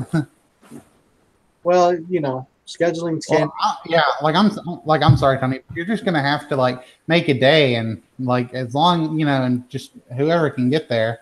I mean, I'm gonna try my best to be in your game. I definitely want to be in your horror game. I'm just saying, I just don't think it's gonna work out, especially Maria's father right now. I just don't think it's gonna work out that there's gonna be an event where we can all be there. Unfortunately. Yeah, it's gonna be a little tough, but we'll work it out. We'll get through it one way or another. Is Yong back yet, or? I don't think so. I think he's dealing with youngins. We haven't left the tavern yet. Yeah, I know, right? This could be a multi-parter. I feel like we're going really slow. Yeah, we are really are role playing. Just got the quest and we're 2 hours into it. Yeah, He was kind of pushing this along too. He's like, "Yeah, so go to the confessional. Get out of here." Listen, I got that, but my character's a 3 intelligence. I can't. yeah. I'm gonna have to try and grab you. So the problem is I can't grab you by the collar of your shirt because you don't fucking wear anything. Yeah. I have a helmet. Once we get into battle, I'll have a helmet and I have a belt. Yeah, like many Celts did. Yeah, I'm basically a Celt, but I'm a pick because I don't want to be, historically accurate. No, I'm like I said. That's why I was like, I don't care if you want to be naked and thing because there's a lot of dudes that did that. Yep. If they didn't have armor. No, they used to take it off to scare people. Oh yeah. One of the things that I loved about the recent King Arthur movie that had Clive Owen in it was Oh god, that movie sucked. well, You confessed to in 4E and now this. well, I was going to a specific place with it, but All right. one of the things about it that was whether you like the movie or not, one of the things you kind of got to give them credit for is that they did try to be more historically accurate with the way they portrayed the Celts. In other words, portraying Merlin as a druid versus a wizard was No, I agree. I don't see Merlin being a wizard either. It's actually really interesting. I watched this whole documentary about King Arthur and how, depending on when the stories were told, how different they were. So, the one that I think of as the right story is told. It's the 5th or 6th version of it. It's not even. Yeah.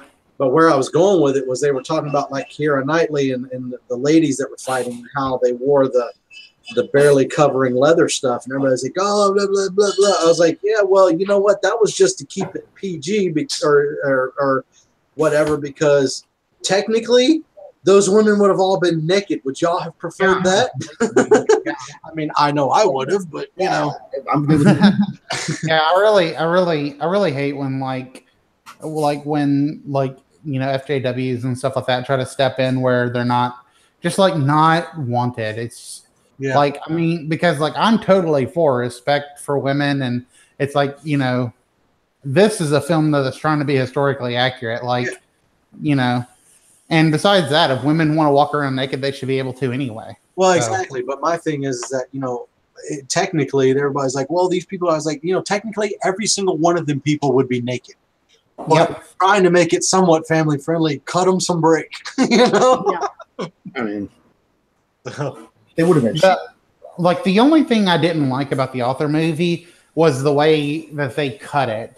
Like, Yeah. it just felt so like I know what they were trying to go for, because another film that cut their movie like that but actually did a good job was American Made. American Made cut their film where it was like into like strips like that, retelling past events, but they actually did it well, doing things like masking music and stuff like that.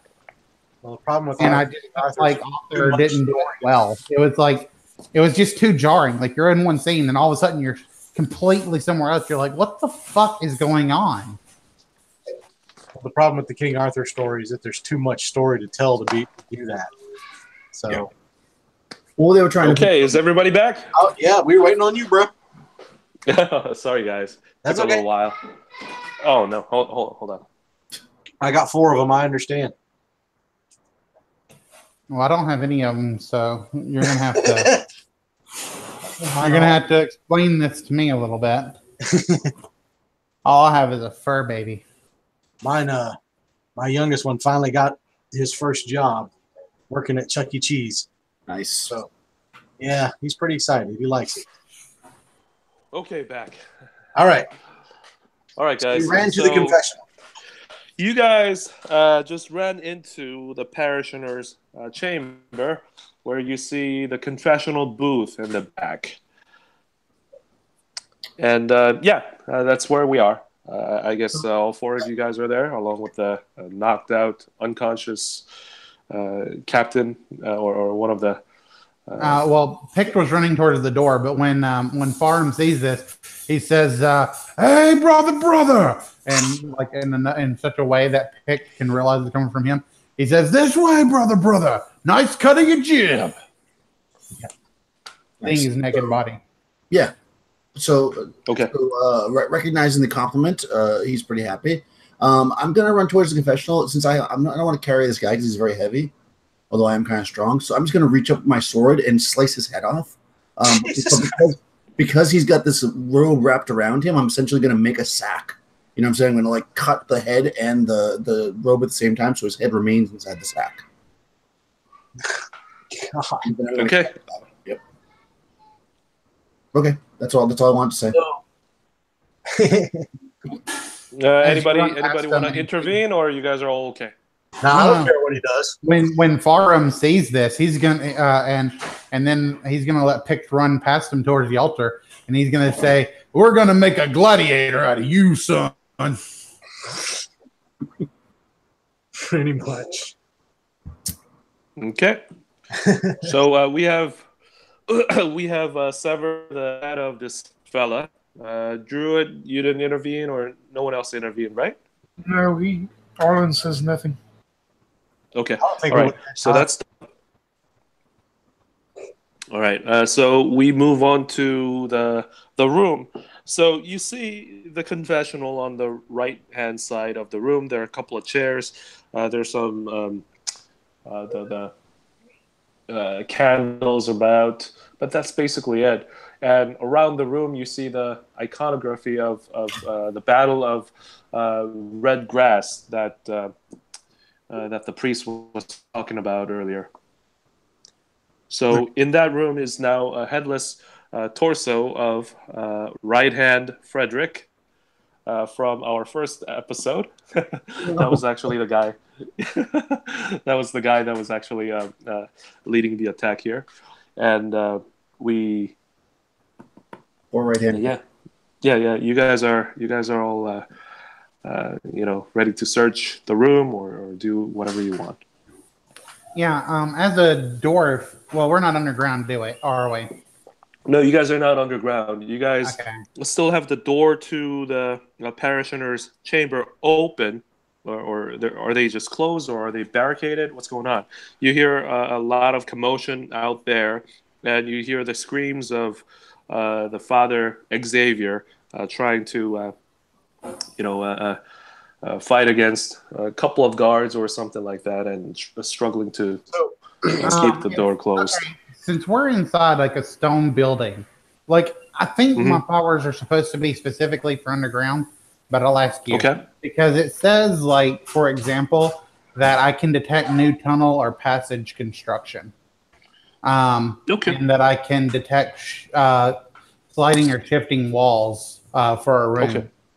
So can I try one of those skills in this room? Sure, but I'm going to go in turns then. Naked, what do you do? Okay. All right, so we run into the room and realizing that the rest of the party is smarter than me and they're going to figure it out, I'm going to slam the door shut and try to like brace it. Okay, so Naked spends that turn basically slicing the guy's head off and closing the door. Gladiator, Tangler, do you use that stone search ability? Yeah, I'm gonna do the one that's detect sliding, shifting walls or rooms. Okay. You don't see any sliding walls or anything like that? Roll. I'm sorry, it's a 1 to 4 on a d6. So if you want to roll it. 1 to 4 on a d6. I got 3. So yeah, so you do find something, a faint wind coming from one of the confessional doors, the booth doors, and it's the priest's booth rather than the confessioner's booth. Okay. So what do you do? Well, first of all, does Pict have a beard? No. A very nice mustache and long hair. Okay. He's going to say to Pict, as he's feeling this wind, he's going to say, "You're going to have to grow a beard, brother." And then he's going to say, "I got some wind coming from behind this booth over here." It was probably the beans.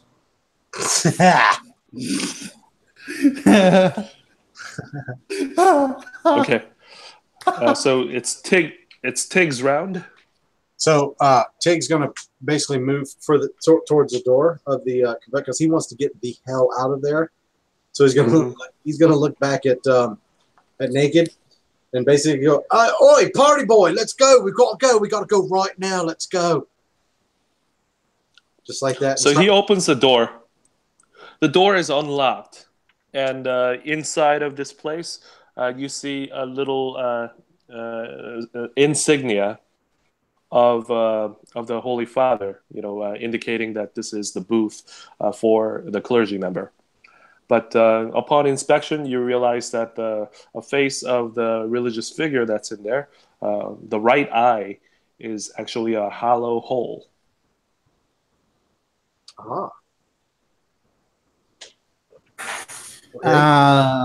Okay. Can I stick my finger? Does it look like something belongs in it, or? Did he give us something? Oh, he gave it. Oh, he gave. Well, I don't know about it, but he gave the wizard a silver key, right? So we go to Arlen. The druid. So I say, yeah, this eye is hollow. Something could go in here, I think. The druid steps up towards where Tig is, and he goes, I don't know what you two are doing. It seems the dwarf is all up in the air about stuff and just rattling like a child would. But here, you may see if this will assist you in something that the Holy Father gave me, and I will hand you the key that the Xavier gave me. You handed it to Tig? Yep, I hand it to Tig. So Tig will take it right and stick it right in there like that. As he turns the key, you hear a creaking noise, and the side of the wall where the key just entered opens up sideways, and you see a very dark tunnel leading down into some sort of a basement. Oh, there we go. Gotta go. Okay. From down below, you smell the musty smell of fungus, and you hear some, water dripping noise like that, and you feel the chill, moist wind coming from below. Naked, Gladiator, Tig, and Druid, you guys proceed. Yeah, I'm gonna go last because I'm holding the door to the room, and if I see everybody go into this tunnel, I'll follow them. But I'm gonna like take a. Is there anything in this room I can put in front of this door? Because I have streets. Yeah, there are large armors that you'll be able to move. I do that. I pull an armor in front of the door. Okay. And then before I leave, I very neatly and carefully place the head of the captain of the guard in one of the armors, and then I leave. Good. If Right Hand Frederick could say something, if he were alive, that he would say, "You're too handy for my body." So that's Right Hand Frederick for you. All right. So the corridor that just revealed to you is a very narrow corridor, and you can only go in single file.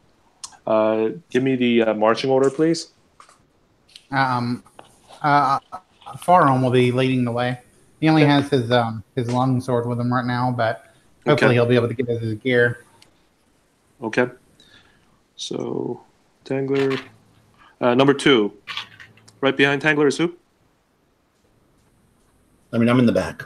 I can say that right now because I'm leaving last. Okay. I'll go Tig. behind. I would think the thief would be, because I'm going to wait on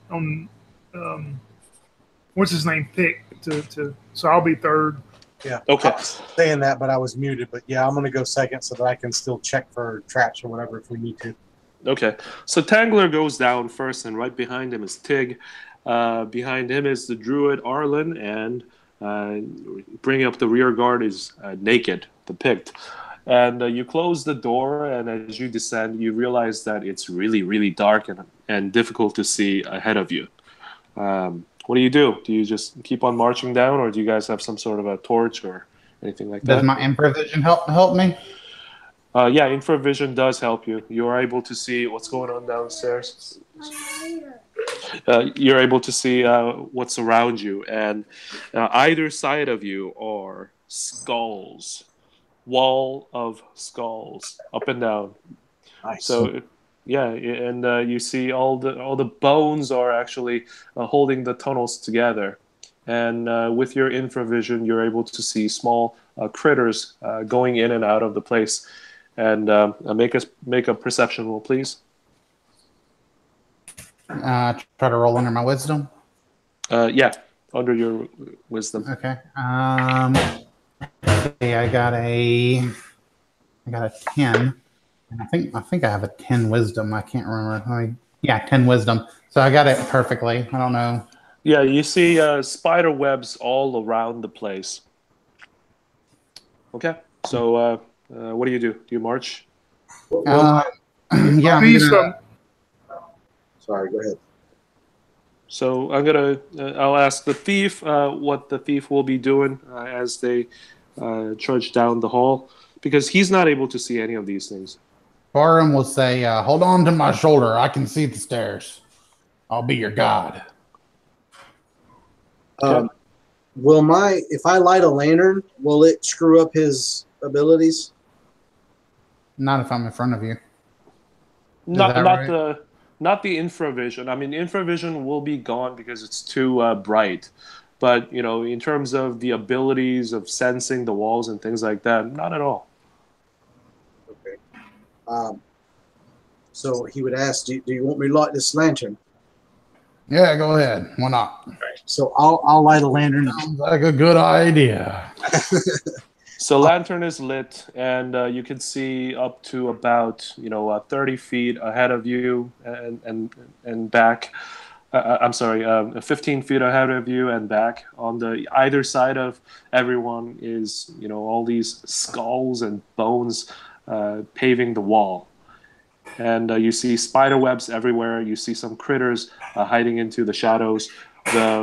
the floor is a stone floor, and it's kind of muddy and smelly. These critters and spider webs that we see. I mean, they look like these just rats and regular spiders, or Yeah, there. You probably see some rats scurrying in and out.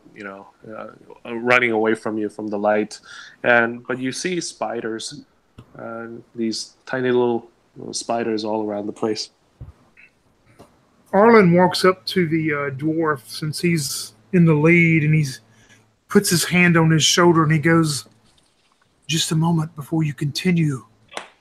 That could be helpful and it could be not, but trust me in this." And you start to feel tingling and stuff on you as he goes to you first, and you notice nothing different. And then he goes to Tig, and he says the same thing to Tig as he touches and places his hand on the shoulder to Tig. And he goes back to Pict, who is at the back, and he says, it will be okay. Just trust me with this. As he touches Pict.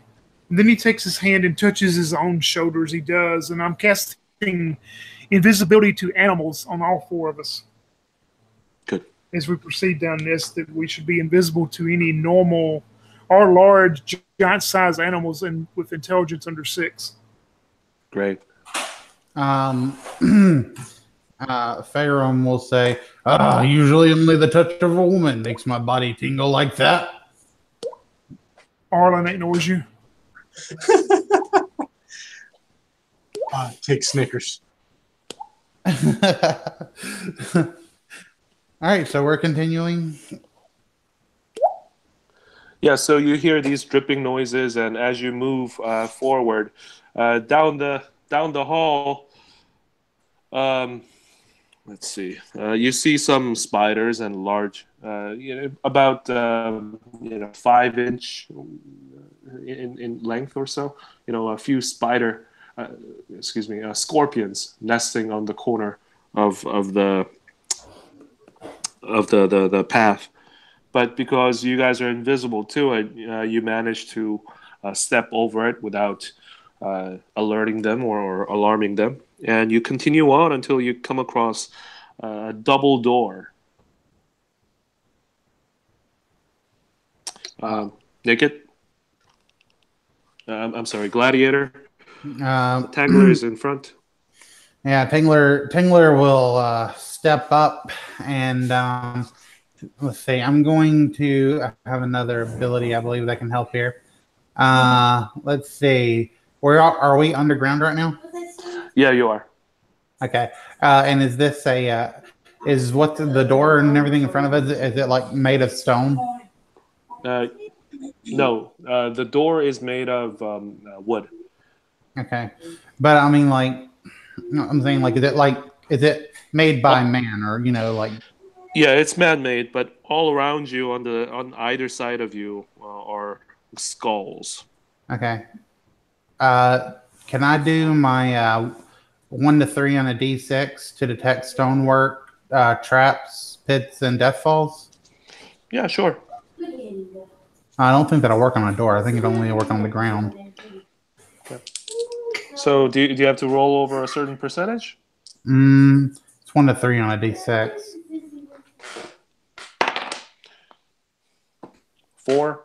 You detect absolutely nothing. Yeah. Okay. So, I'll say, I don't think there's any traps around here, brothers. I think we should be safe. And I'll check the door to see if it's locked or not. Right. No, it's I'm sorry. Yeah, it is locked. Okay. It seems like it's locked from the other side or so, but there's a little keyhole. So Tig would just kind of crack and say, "Well, I can take care of that." Okay. Farm will say it could be this, or do we still have the silver key? Or did we leave it in the eye? I don't know. Tig still has that silver key. All right, yeah. So Tig, yeah, you have the key. You can have the key. I'll try the silver key to see if it works. I'm sorry. The silver key does not work. Then I'll try to pick the lock. Okay, go ahead. Do I roll that or do you? You go ahead and roll and let me know. So I got a open locks of 62%. Okay. And I rolled a 53. Nice. Okay. You see, you hear a click, and the door just opens. The lock falls out magically, almost, and you're able to open the door with ease. So I kind of step back and motion to Tangle and be like, there you go. That's some fancy hands you got there, son. And he'll pat your back, and then he'll hand you an autograph picture. As Tig is doing that and spending time doing the door, I turn back towards Pick and I look at him and I go, "You do not seem to have the sturdiness of when I first met you. You seem to be a little fatigued. I believe I can help you with that." And as I do, I reach out and touch him, and he feels this tingle go through him, but a different tingle as it goes up and invigorates him. And I'm going to cast Cure Light Wounds on him, and you will get 4 points of... Oh, perfect. Full heal. Nice. The slice that is on my body heals up, and I start a little bit, and I say, thank you. Yes, I believe you will need all of your strength for what is to come. Okay. At that, I'm going to, there's like mud and stuff on the ground, you said.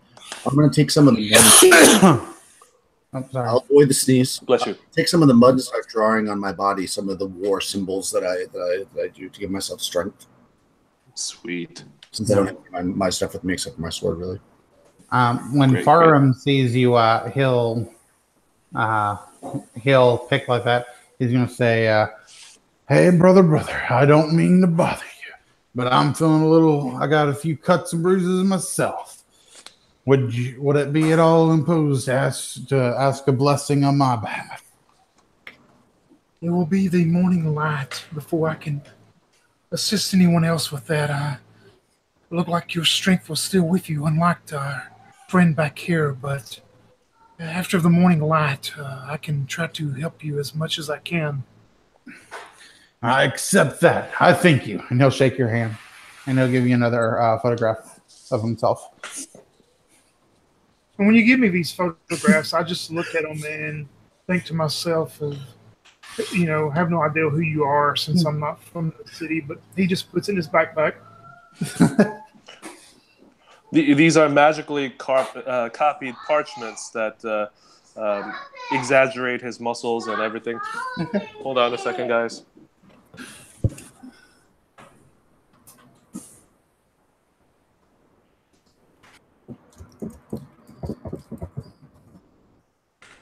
Whew, all right. Okay, so you find yourselves beyond the door in a small chamber, and the chamber starts to become wider, and you see a short set of stairs leading up. As you go up the stairs, the chamber opens up opens up a bit into a slightly larger room, and there are torches on either side of the room, but there's nothing else, and it's a dead end.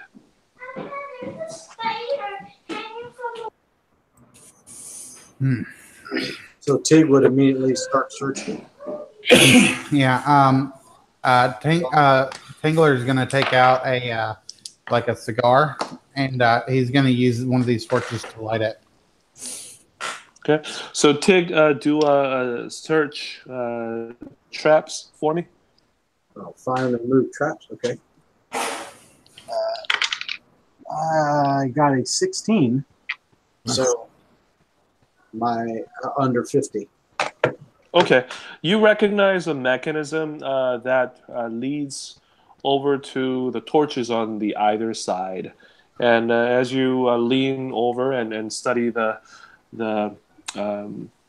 pathway of some sort of a channel, you see a little bit of a trace of gunpowder or an explosive powder, and it leads towards the blocked wall. From what you can deduce, it seems like you could light the torches on either side, and it may lead to an explosion. allowing you to pass through the wall. So I would turn to the group and say, right, you mates might want to back up just a hair. Trust me. Well, I don't want to get my beard out of shape, so I'll do as you ask, and I'll hold my beard as I back up. He's gonna do like this, and he's gonna say, "Hey, you might want to do this right here. This might get loud." And I'm gonna use my lantern to go up there and light the torches, and then hop back. Okay. As you light the torches, you notice that the torches are awfully close to that wall. So tell me how you're going to be able to how you're going to light that torch. Oh.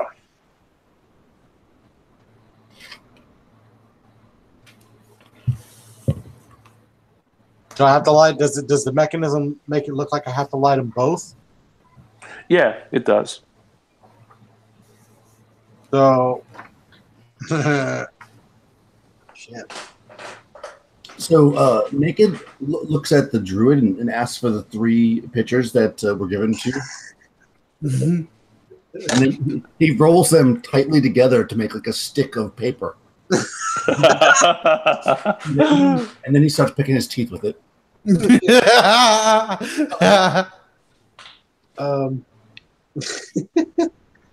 Unfortunately, my wisdom's all not that great. So I don't get the hint. So I'm gonna light one with the. I'm gonna just light a torch. Light one. Okay. Oh, wait a minute! I got an idea. So I'm gonna light one, and I'm gonna take a flask of oil because I've got several of those, and I'm gonna dribble the oil down the wall and make a line down the floor, and then back up and then light the oil so that it runs across the floor and then runs up the wall to the torch. That's brilliant. Fantastic. Give me a percentile roll and see if you roll under 75%. Under 75. Watch this be the one. Nope, I got a 46. Yeah. So that makes it. So you light the fire, and the flame follows the trail of the oil. It lights the torch, and from there it follows the channel, and you hear tss, and the spark disappears beneath that wall, and you hear. That's it, and you see a small channel of an outline of door basically appear as little dusts blow out towards and revealing that door. So the group would go, "Shit! I thought the whole thing was gonna blow." As you all uncover your ears, or suddenly, boom! You hear in the background.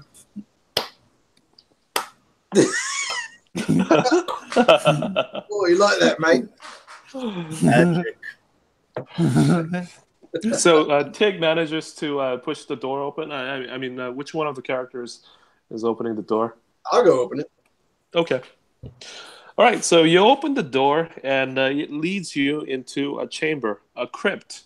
On either side of you, there are, sarcophagus, sarcophagi. Yes. Yeah, and you see the gate leading out, and it looks to be closed. It's nighttime right now, so you guys could go ahead and exit out of the door. What's that sound? Sword. Sword. Door. Sword. Sword. I start looking around for the sword that we're supposed to be getting. We're in this slope passage. We're in this passage. Can I check to see if it's sloping at all? No, I mean the passage leads out. You guys actually went up the stairs, and you should be in ground floor. Oh, I see what you're saying. Okay, cool. And you find yourselves in a crypt. You guys seen the movie Coco? I'm going to say no. Nope. Okay. Anyway, yeah, it's sort of like that. It's inside of a crypt, and you see the door leading outside, and if you open up the door, you should be outside. But there's a sarcophagus, right? So I'm going to look inside. On either side, yeah. Yeah, I'm looking for the sword. Farum's gonna pat your back and say, "Not yet, buddy. Not yet. Come with me." Okay. I sheath my my broadsword then, and and walk forward naked. Yeah, and I'm like, I have my arm around your shoulder, and I kind of pat your chest and go, "You really are gonna have to work on that beard." You have your arm around my butt. Yeah, that works too. Because you're only 4 feet tall. Yeah, that's right. Yeah. So, yeah, there's no shame. Yeah. Okay. So the party exits out of the crypt, and you find yourselves at night in the graveyard. If you refer back to the map, you see how the graveyard is located right adjacent to the wall where the temple ends. In fact, you travel underground and found yourselves in that crypt. So you're free to move about and exit out and actually begin your quest. Can I go get my armor and stuff before we do that? Like, will there be any problem there? Well, you could try. It turns out that these stables right here that are right next to us is where I sleep. Okay. So my stuff is right there because I live in the shade section of town. But my stuff is just a spear and hand axe and a horse. Okay, I'm gonna Farum is gonna hold up the longsword. He's gonna say, "Trade, longsword, spear." Oh, to me? Oh yeah, I'll give you the spear. Okay, and he'll hand you the longsword. From the graveyard, Thank you, brother. You hear this. You hear the noise, and then you see another raven flying out towards the castle, into the castle wall. I throw a hand axe at it. Okay, roll me a 1d20. Okay. And roll for AC 5. 13. Let's see, the hand axe throwing it. I'm plus 3, so 16. So 16 hits, AC -2. So that hits. So the bird flies, falls down from the sky. Okay. Can Arlen see where it landed at? Yeah. He's going to. He's not, of course, not saying anything, but he's going to go up and just inspect it and see if there's anything he can. So I can identify, animals, plants, and all of that with perfect accuracy. But he's just trying to identify if there's anything different about it from a regular raven, pretty much. If he can. Bad luck. Raven. As you go and inspect the bird, roll me a wisdom roll underneath your wisdom. Yep, 8 out of 13. Okay. You notice a certain, orange cord around its feet. And it seems to be some sort of a raven that belongs to somebody. You know that ravens are fairly smart birds, and it seems like from what you can tell that these are being used to, lead the guards into certain areas. Arlen will cut the orange cord and put it in one of his belt pouches. Okay. If I may, I recover my hand axe. Cool. So right next to the graveyard is the Undertaker's house. There's a hearse. There's a wagon. It's the hearse. You got to use it to carry corpses. And then on the western side of the gate, there's a stable. And Naked Picked actually managed to get all your stuff. So, Farum, are you going to try and get your gear, or what are you going to do? Tell me which side of the town. I'm going to say that I have all my gear where I have my war pony, because, that's where I went before I changed. So, okay. That would probably be back if there could be like a coliseum or something, you know, or an arena area. Probably back where I would keep like my war pony and everything. Okay. Well, Tumblr's Inn has a little bit of a, a fighting pit where people gather and carouse and watch the folks fight. So that would be the place that you would go. But, common wisdom says that that's one of the more popular areas of the town. So just keep in mind that there's going to be some checks if you're going in there. The farm gets his autographs ready. Cool. Yeah, we're a pretty discreet party, so I don't think it should really be that hard. Yeah. And the bottom line... Yeah, go ahead. How far is the castle from, like, when we go to, for him to get his equipment, how far is the castle from there? Well, you guys are just outside that, stable, so... Well, I would say about maybe a mile. Oh, okay. Quite a ways then. Okay. Yeah, I'll share the map actually if it's easy. I know you can't do it because you're using a phone. But this is the map. So we're here, right? Yep. Yep. Graveyard. Okay. Yeah, and then this place where the gladiators' equipment is will be here, and I guess this is the castle in this beautiful drawing. Oh, so the graveyard and stuff is actually closer to the castle then. Yeah, you guys are just outside the castle's, outer wall. Yeah, if Farm goes to get his stuff, then I'm going to tell them, I will meet you here at the stable. I have something I must do while you go and do that. And I'll wait for them to leave, and then there's something I want to do. So before everybody separates, I'm going to try to understand where we go. The forum will say, "Wait here." Okay, I go up into the hayloft and take them off. I'll hang out with Naked. Yeah, I'm going to go up into the hayloft with the thief. That'll be my first time.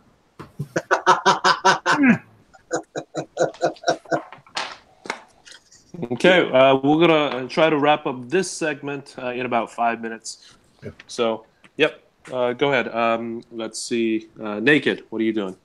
I'm sleeping in the barn until they come back. Okay. Farham. I'm going to get my war pony, Trisha. Okay. Let's see. Roll me 1d10.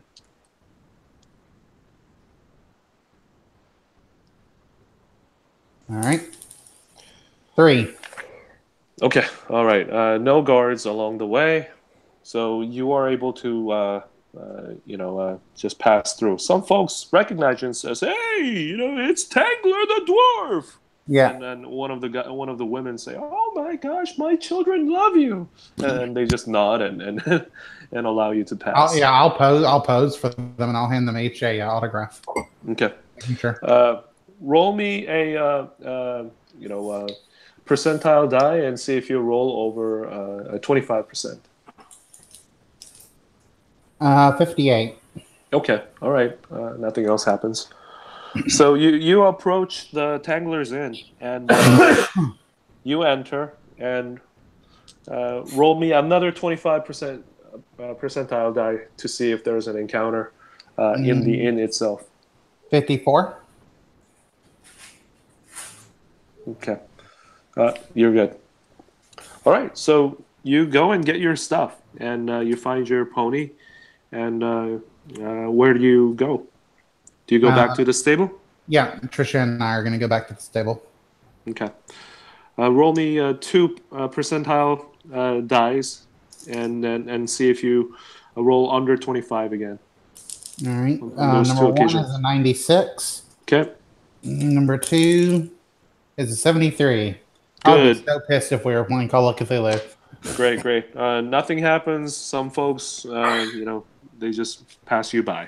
Fantastic. All right, Tig, what do you do while this is happening? Did you stay in the stable, or did you go to any place?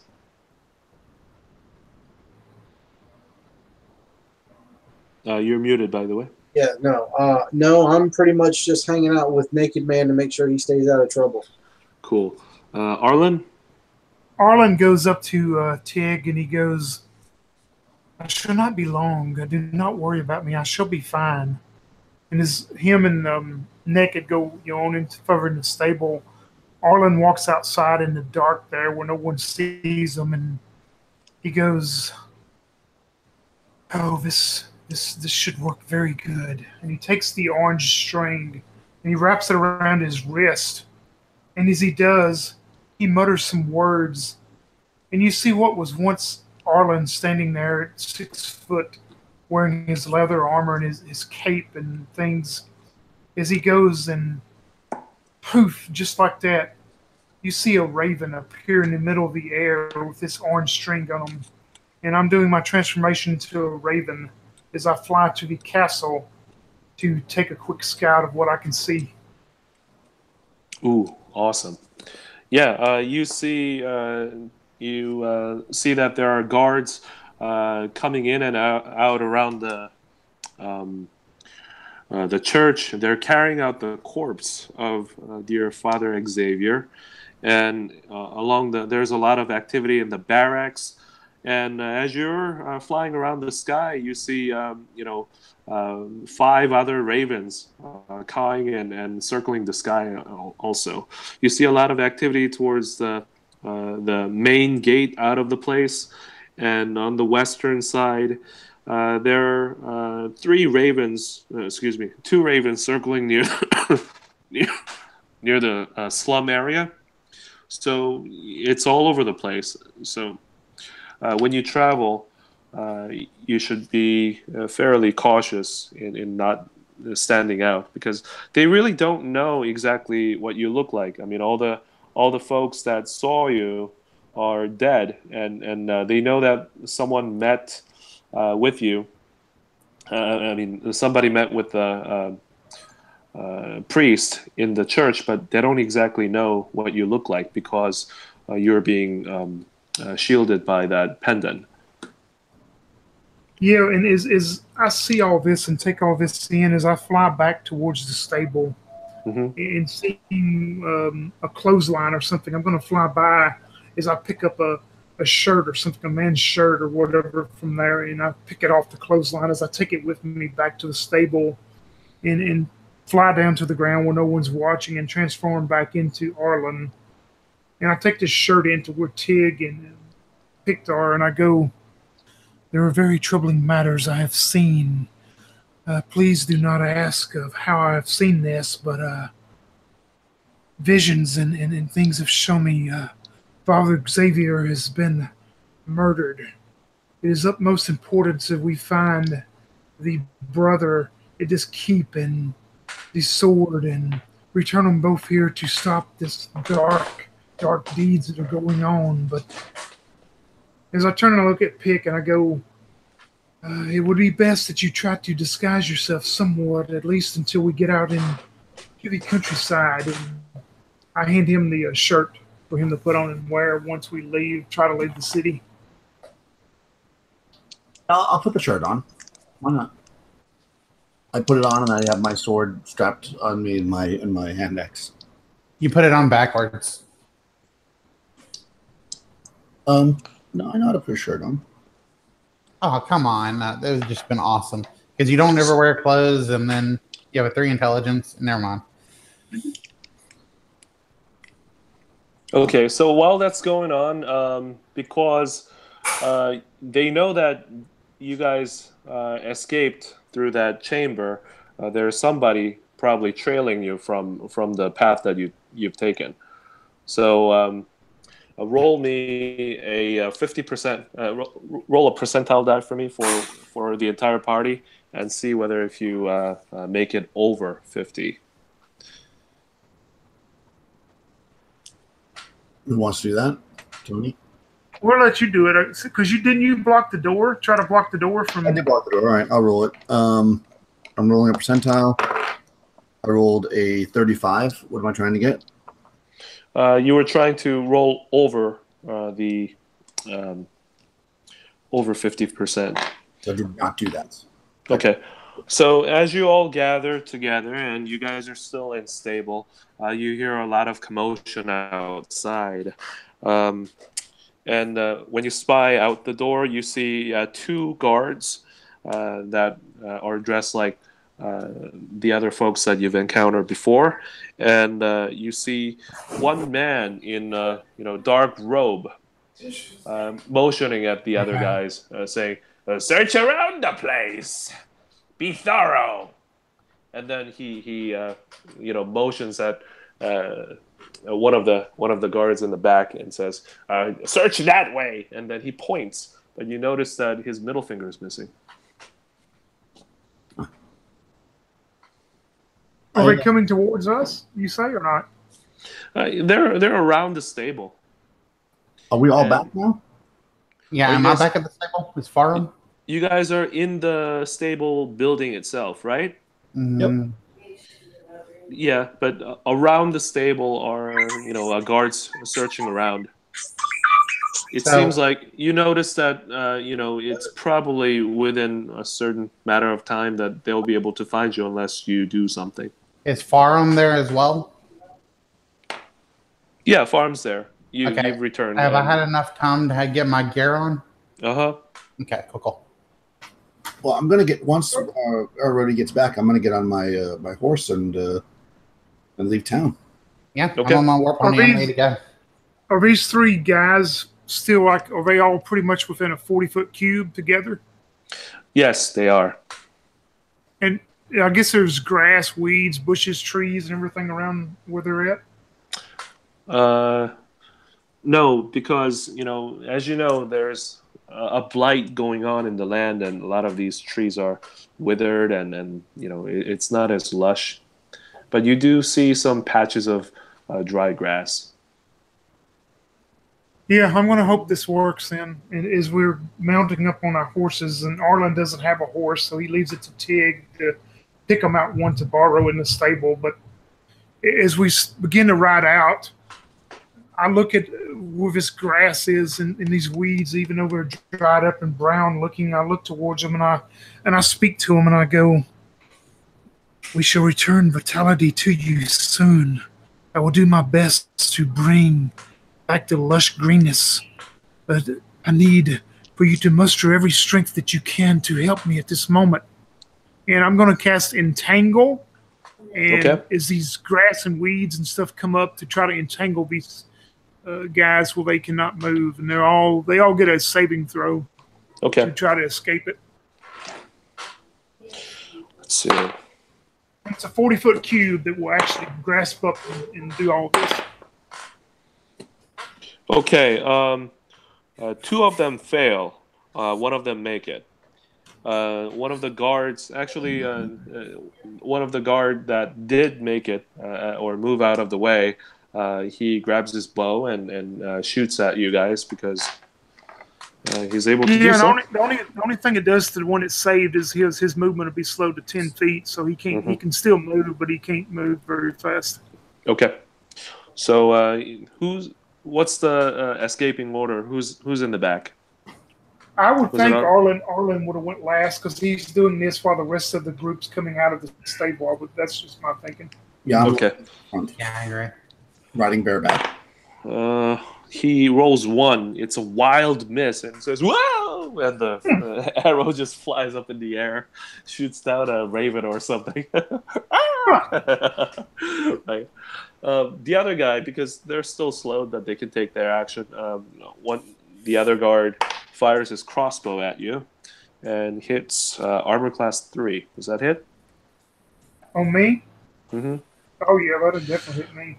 It is a 1d6 bolt, I believe, and it does 2 points of damage on you. Okay.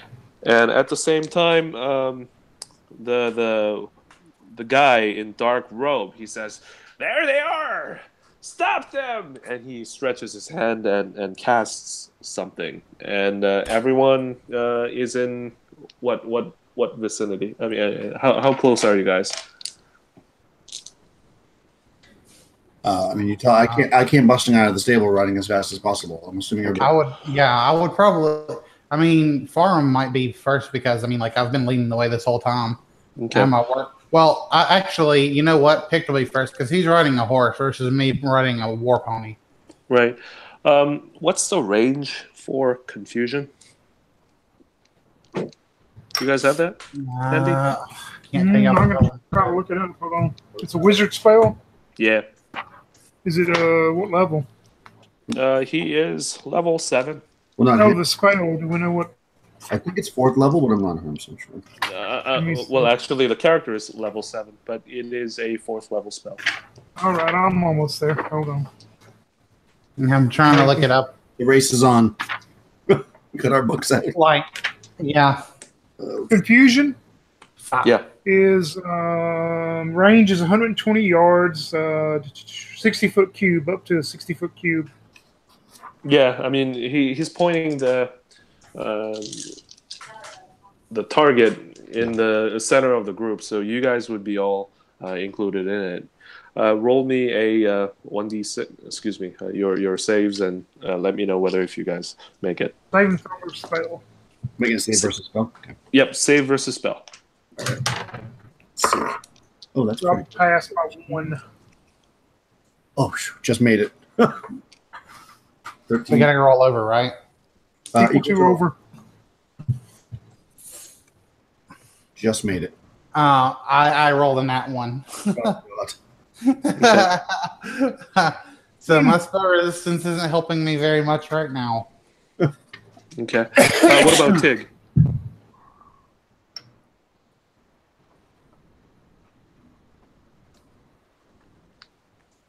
Rush looks confused. Yes. Rush, you're muted if you're trying to talk. I got it. This is second edition. Spell. Trying to get over it. Equal to or over. I made it.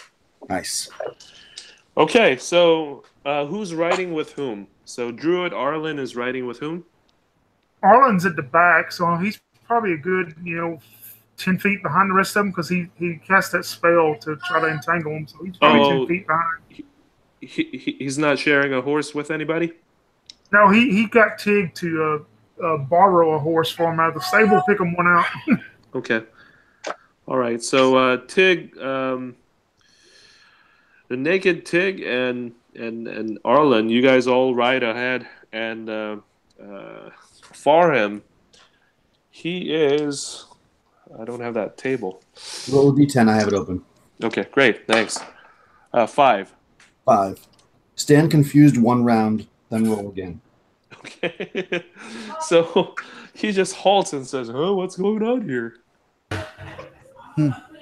Okay. Yeah. So he cast confusion on our group, right? Yeah. Because I got a nat 1, so I failed miserably. Yes. So as a result, you're just standing there for 1 round. Okay. Yeah. I'm like, I feel drunker than a rock. Okay. So at this point, there are 2 guards, 1 caster, and what do you guys do? Naked? So do we notice this? I'm in front of him, so I don't know if I'd notice it or not, but I think everybody else is behind him. Well, roll me a wisdom perception, please. Okay. I rolled a 2. Yeah, you realize what's going on right now. You know that there is something something's wrong. Well, did I notice that a spell was being cast, or I just know that he stopped? You know that he stopped, and then you also know that something was uttered by this finger wiggler. All right, I'm gonna, just for my own personal, I'm gonna roll another wisdom to see if I realize that's what's going on. Mm-hmm. And if I do, I'm gonna charge back. Otherwise, I'm just gonna assume that he stopped for a different reason. 9, just made it out because I think my gut tells me there's something going on, so I reel my horse around and charge full speed at the wizard to cut him. Okay. All right, you can make your attack. Yeah, I charge back at him with my broadsword swinging, and I say, "File." Well, yeah, I don't have to speak very well. Can I say? Uh, Yep. if you're entering that area, you're going to enter that area of entanglement. You're going to have to make a saving throw to see if you don't become entangled. It says. I'm not that smart. Yeah. Yep. He doesn't know. Okay. Should I make the save first?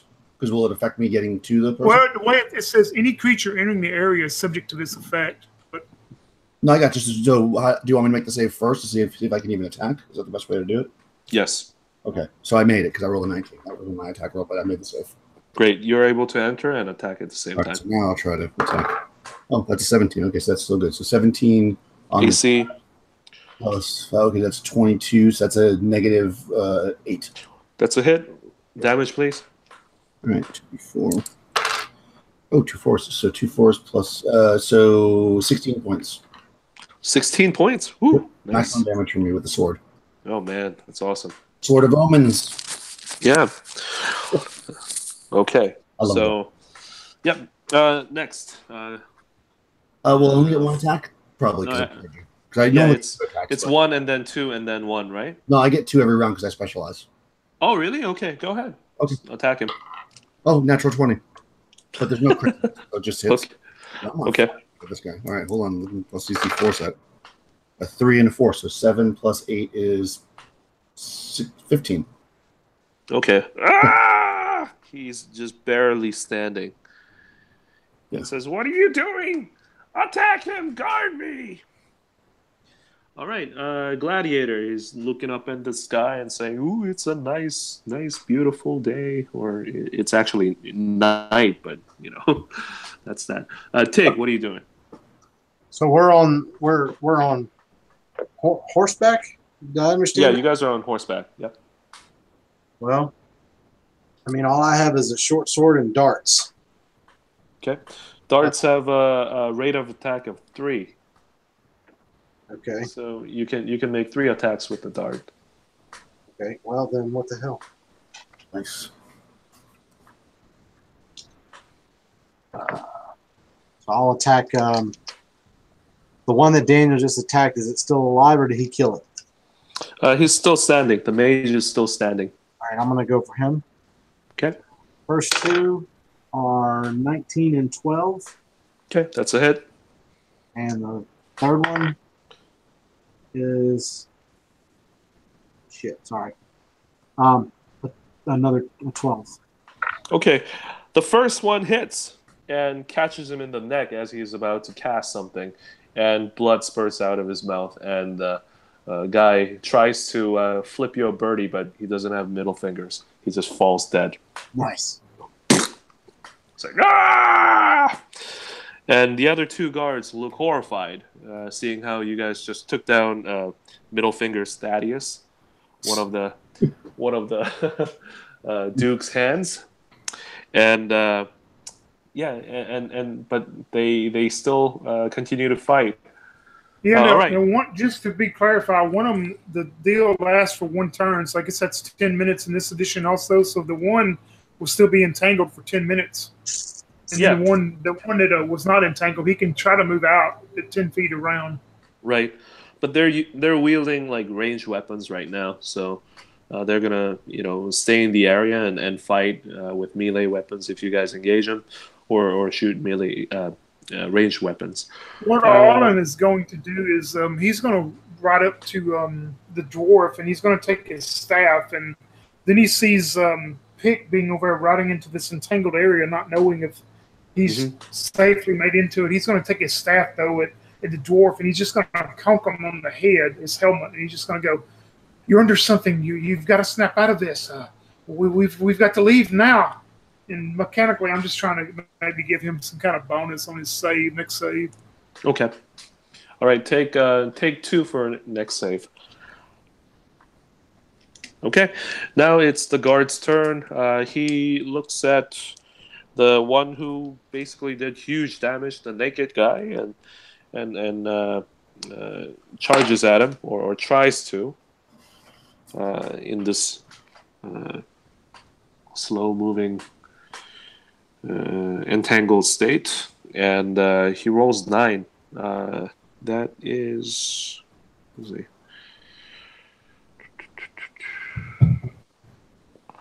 Where's the stat go? That's an AC 4. That just hits me. Yep. So he's using a long sword. 7 points of damage. Ouch.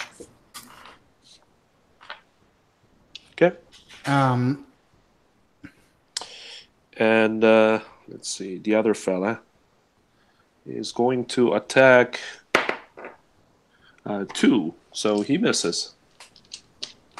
All right. Next round. Cool. Do we need to roll initiative now, right? We didn't roll initiative the first time. We just kind of went. Yeah. Who's rolling it this time? I rolled it last time. I'll do it, I guess. I got a D10 here. Nice. I got 8. I had a 7. Nice. Okay, you guys go first. Well, I'm just going to attack the guy near me. If I don't know what everybody's going to do. So there's 2 of them on me now, right? Yeah, 2 of them. All right. I'm going to actually, because I'm a badass, I'm going to draw my hand axe. So I'm going to basically do offhand fighting with that one. So I'll get 3 attacks on twice with my sword and once with the other thing. But my AC will now be 6. Great. So the first guy I'm going to swing at with my sword. I miss heartily, I'm sure. Then a 17, that'll hit, I'm sure. So 1 sword hit against 1 guy. And if this doesn't kill him, then I'll hit him with the hand axe as well. So 6 plus 8. What's 14. the total damage that you've done? On this guy? Mm-hmm. The other guy that I was attacking dead. They keep stealing my. This is 14. 14. He's still standing. Okay, so with the hand axe, 19 that hits him, and that does a d6. D6. Right, hand axe, d6. What's it get? Regular size plus 6 damage. That does 7 points of damage. I rolled a 2. Sweet. No, Yeah, he's pretty messed up. He's bloody, but he's still in fighting shape. The other guy is unhurt. Okay. Farum, at this point, he's having this dream that he's like floating on a cloud and like being carried by magical little pixies, and all of a sudden he feels something clonk him in the head, and it's like he falls back to earth for a moment and just wakes up and passes his saving throw this time. Okay. Why are we stopped?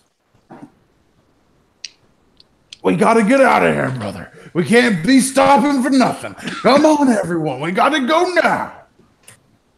Cool. I'm having a bit of a scrap first. Okay. So that spends this round for Farum. Tig. So I don't know whose horse I'm actually sharing a horse with. You're not. You have your own horse. You took one from the stable. So how hard would it be for me to? Would I be able to? Since both the other guys are attacking naked, would it be possible for me to like kind of hop off the horse and right behind the guy who's not hurt and start in on him? Yeah, I mean, roll under your dex and see if you manage to succeed in that. Yeah, I nailed that one. Okay, you don't fall on your ass, so that's good. So can I, since the attention is on him, can I then make a backstab attack? Sure, absolutely. So I rolled a fucking 2. Remember, Is it double damage? Tig, if you enter that area, you're going to have to make a save from the entanglement. Yeah. All right. Gotcha. I got to roll over, right? Yep. All right. Well, that one time I got a 19, but the attack roll Nice. got 2, so Okay. I whiffed. Yeah. So this time, as you attack, he realizes that he has another attacker, so they're aware of your actions. All right, Arlen's turn. Yeah. Give me just a second. I want to read this to make sure. I can't do that because it would get them too. Not much Arlen can really do. He's just going to stay there next to the dwarf and go. There was some foul magic that was used on you. I've taken care of that, but our other 2 companions are engaged in that field of battle. I would encourage you not to go into there, though you may become trapped. And that's all I'm going to do. Okay. So the guards round. This time, they actually get 2 attacks each because they have they're high enough in levels. So here we go. I'm gonna attack naked. My AC is 6 now. Yeah. AC 2. That is. It's 4 points of damage. Okay. The second attack. AC of 4. Hits. To hit. Okay. 6. Ooh. Okay. The other one attacks Tig. Rolls and hits AC -2. And he attacks 7 points of damage. Second attack. That is AC 6. Is that a hit? It's a miss, right? Is this also on Tig? Yeah. Yeah, 6 is a miss. Okay. So yeah, only the first one hits for 7 points of damage. And at the same time, the one that just missed, he brings out his horn and blows it. And it's a signal. Apparently, it's a signal that he's found you guys. Shit. So, as soon as our turn again, I'm going to, because I'm not stupid. I mean, I am stupid, but I'm not unwise. I'm going to retreat and go for the gate. Okay. Well, Those of you who are in the entangled area, you need to make a save in order to move out of the area without being slowed. We have to make another save? Okay. It's versus spells, right? Yeah. Nope. Stuck. But I'm assuming that means my horse is stuck, right? So I will jump off the horse and start running. Fantastic. All right. Move, it says. It just slows you down to 10 feet per... Oh, well, I'm round? not very far into it because I only moved in just to attack the guy. So I'll Okay. Yeah. Okay. All right. If that's the case, I'm going to hack the guy up before I leave then. He went and blew his horn, so he's about to get chopped. Okay. With 2 hits on the sword. Okay. I grunt loudly as I slice out him and do 11 points of damage. All right. The guy is chopped down in half as you hack at him. All right, well, I hack the other guy. I hack the other guy then, standing next to him, also for 13 points. Yeah. 13 points. Yeah, he's still standing. He's looking all right, though. All right, well, then I hit him with the hand axe. Okay. Yeah, that hits 2. Die! Oh, 6 on the die. That's going to be good. That's 12 points. All right. Yeah, he's still standing. He looks pretty messed up. All right. So I'm going to roll 1d4 rounds to see how long it's going to take for the guards to get there. 3 rounds. So, all right. With these 2 down, you guys could get out of the area as quickly as possible. Because I think without any opposition, you guys should be able to move out of the entanglement and ride. All right, which way are you guys riding? How far away are those guards from me? The guards? Yeah. They are probably about 30 feet away from you. Perfect. Okay. Cool. So I'm gonna take one of these. I'm seeing my friend hacking at these guys, and I'm not gonna let them mess with the next sensational gladiator hit, who's gonna be fighting by my side. So I'm gonna heave one of these spears right at that guard that he hit but didn't kill. Okay. Okay. Oh, nice. And I get an 18 on the die. So I mean, like that's like I hit like negative something. Nice. Another damage roll, please. Okay. And spears do a D6, right? Are you listening? Mm-hmm. Okay. With a strength bonus. That's Yep. So that's a total of 6 damage. All right. As the guy barely parries off Let's get your boob. Naked's attacks, he turns around but catches a spear right through his neck, and the guy just falls down dead. Blood's everywhere. Nice. Yeah, we're pulling out. And Farum will, hey, brother, and he's waving Pick over. So Okay. in a epic move, as the guy starts to fall, I pull the spear out as I drive away, so I can get it back to cover for my friend. Nice.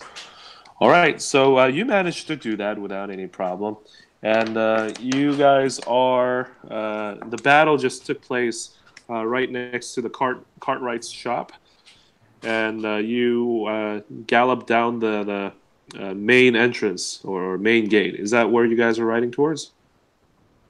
Yeah, that's how you get out, right? Yeah. That's On a horseback, yeah. I mean, that's probably the only way out if you guys are riding out. Yeah. Ahead of you, you see, as you guys are approaching the gate, you see about 10 guards blocking the area. You And, put people we back see- in. All I heard was block. Yeah, you guys are being blocked by about 10 guards. But Okay. the armor that they're wearing is pretty shoddy compared to the elite guards that you guys were fighting. And these guys are, blockading the door. Okay, Tangle is going to look at them from his war pony. He's going to say, now, brothers, you listen to me. I am Tangler, the Grand Arena Champion. And I'm fully armored on my mounted war pony, Trisha. Do you really want to tangle with us, fellas? Is it Do you a have wooden gate? No, it's like a portcullis. It's not closed. It's not closed. It's still open, but there are guards that are like barricading the place and checking every passerby. But I'm if you gonna guys, right through them. Yep. okay, Yeah, That's what I was. I'm trying to intimidate them. If they even back up just a little bit, I mean, we're barricading through. okay, yeah. I mean, they recognize you. They say, "Oh my God, it's the Tangler!" And they see the 4 horses charging at them, and they move out of the way. But at the same time, some of them do manage to fire off their bolts. One against Naked. I rolled 1, so that's a wild miss. I rolled 16 against Farum. So that is a hit. And 1d6. 4 points of damage on you. Tig. That's a miss. I rolled 2. Arlen. I rolled 17, so that's a hit. Yep. And you take 3 points of damage. Okay. You guys take, there are hail of, these crossbolts. I'm sorry, did Tangler get hit? Yeah, Tangler did get hit. I forget for how many points. Was it 4? I think so. I knew someone took 4, but I couldn't hear who it was. All right. When this arrow hits me, it slams into my shoulder. I scream out in pain, and then I just rip the bolt out, and the blood that's on the bolt, I use it to put lines under my eyes, and I scream the whole time I do this. A lot of these, junior guards, they move out of the way and they witness the fearsome war cry of the gladiator and the party, and for years to come, they'll be talking about this dramatic escape out of Castle of Valinor. Did you see that Tangler back in 07? Oh my God, he was epic! Right. So, all right. So you guys have managed to exit Castle of Valinor. You guys are riding east toward the cove. And do you take the Duke's Highway west, or do you travel in beaten path? It's still nighttime, right? Yeah, it's nighttime, but it seems like it's a good idea for you guys to rest, because you guys are pretty beat up, right? I know I am. Well, you know that there's a toll booth on a bridge that goes across one of the rivers. There's a river called Red Dragon River that runs across Longmore Woods, which is the direction that you're riding. If you continue to ride for about a day or so, you're gonna reach Longmore Woods. Excuse me, the toll booth. There are some settlements in between that you could stop by if you want. It's up to you. Do you guys continue to ride, or do you want to find the place to Would we know recover? at the toll booth? Is there going to be guards there that are going to check us? It's run by the Duke's officials, so you would assume so. Is there a way around it to get across and around? Yeah, there's a way around it, but it's going to take you quite a while. Yeah, I mean, like, Farum would definitely be for going around the long way. Yeah. I mean, you know, even though he's a showboat, I mean, he's not stupid. He knows he's hurt, and you know, he was doing all this stuff for show. But I mean, he's a little hurt. He's not gonna go into battle if he doesn't need to. How long would it still be nighttime when we reach the toll booth, or is it going to be the next day? Well, it'll be the next day. So you guys will not be able to cross the toll booth if you guys ride, all night. It won't be the same day. It'll be the next day. Yeah, what I would like to do then is I'm going to tell the party to let's get within a mile of the toll booth, and as we do, is there like a forested area we can get off the road from there? Yeah, there are trails along the Red Dragon River, so you'll be able to go along that river. But you would need a boat somehow in order to go across the river. No. I want to do something before we decide to go across the river there. What I want to do is, just to save time, I'm going to do the same transformation of wrapping the yellow deal around my hand, and I'm going to transform in, since it's the next day, transform into a raven, and I want to fly to the toll booth to see how heavily fortified it is. Okay. All right. As you fly, you guys are fortifying, somewhere before the toll booth, and as you transform yourself into a bird and survey the area, you realize that the place is damaged. It seems like there was a big fight here, and the guard booth and the checkpoints are crushed by boulders or something, and you see some bodies of the ducal guards, and do a perception check, please. All right. Yep, 3 out of 13. Okay, all right. You actually spot a large troll. It is a giant troll that's picking at the corpses of these ducal guards. And I just see one, you said? Yeah, you see only one.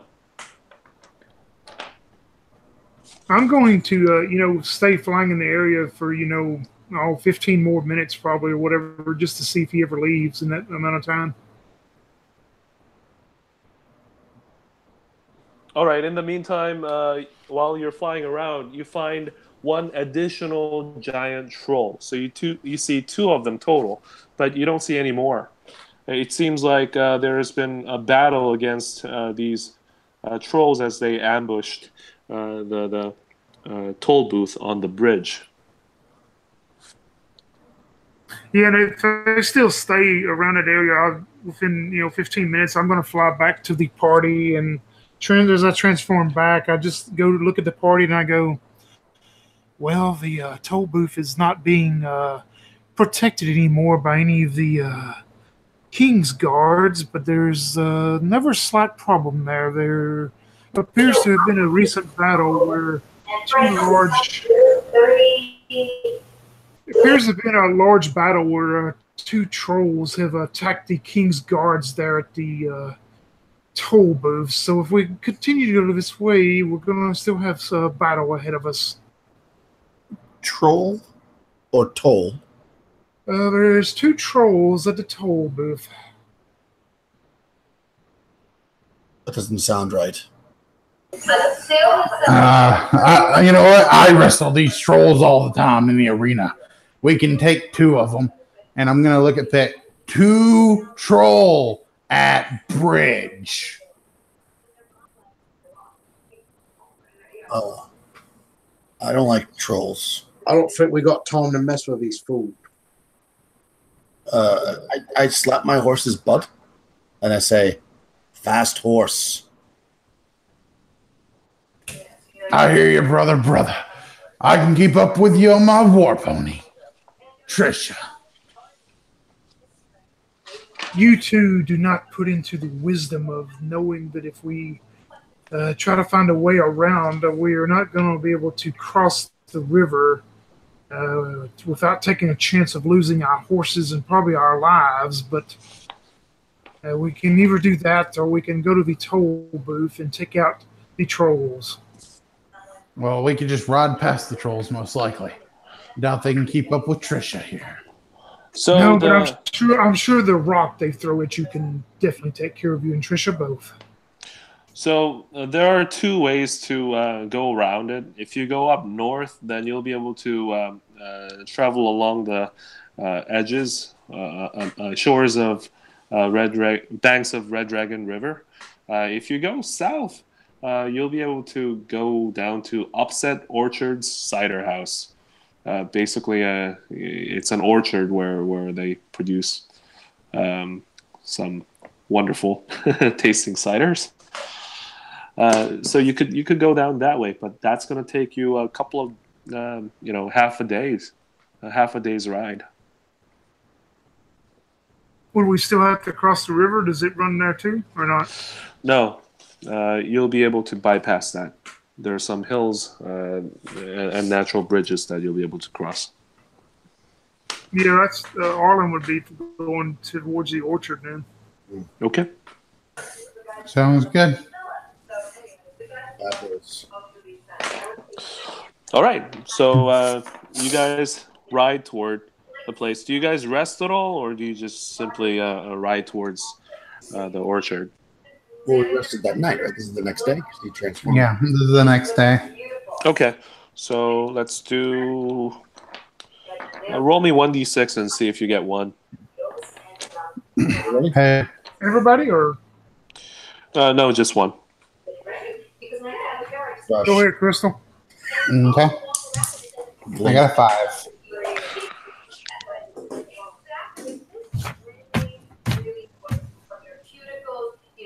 Did you hear me? What'd you get? I got a 5. Oh, okay. Yeah, you guys spend the night without any problem. Actually, I'm sorry. I meant to say that's you guys are posting guards at all, or are you standing guards, or you guys are just sleeping through the night? Guards? Guards are for amateurs. Yeah. Okay. No, we just sleep through the night. Yeah. Okay.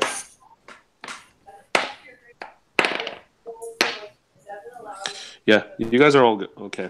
So you wake up in the morning, and you guys continue to ride south this time to go around the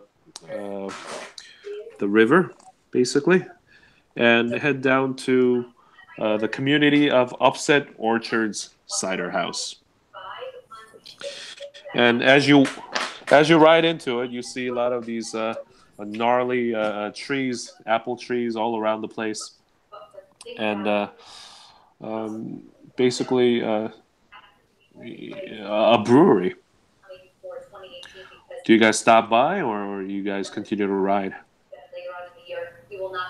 Arlen would be to continue riding, knowing that our mission is first. Yes. Crystal, Okay. we're going to mute you. I can't hear anything. So sorry. I thought I was muted. If I'm unmuted, feel free to mute me. I'm sorry. That's okay. I Great. didn't understand what Tig said. Great. No, Pig agreed with you that at this point he wants to hurry up and get paid. So Okay. he's all for riding on. All right, so you guys travel south and enter the Longmore Woods. And in Longmore Woods, you travel through the area and you encounter some tracks. And as you enter and walk into the dark woods, you hear feral cries of a desperate animal filling the air. Would I recognize the type of animal, or from the cries? Yeah, from the cries, you recognize the source as a wounded cougar and her cubs.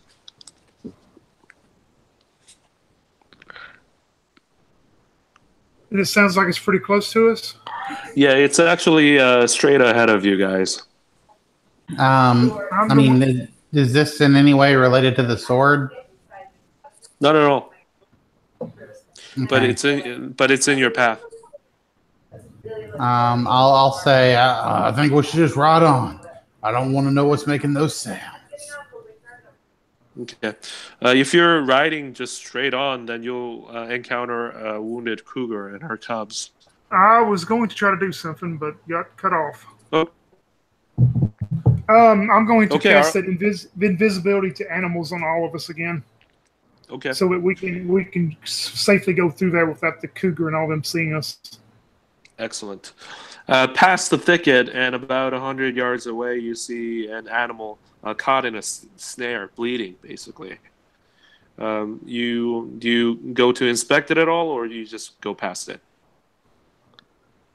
Arlen would want to do something, but knowing that the utmost importance is trying to find the sword in the other person, he would probably continue on unless one of them tried to stop. What kind of animal is it?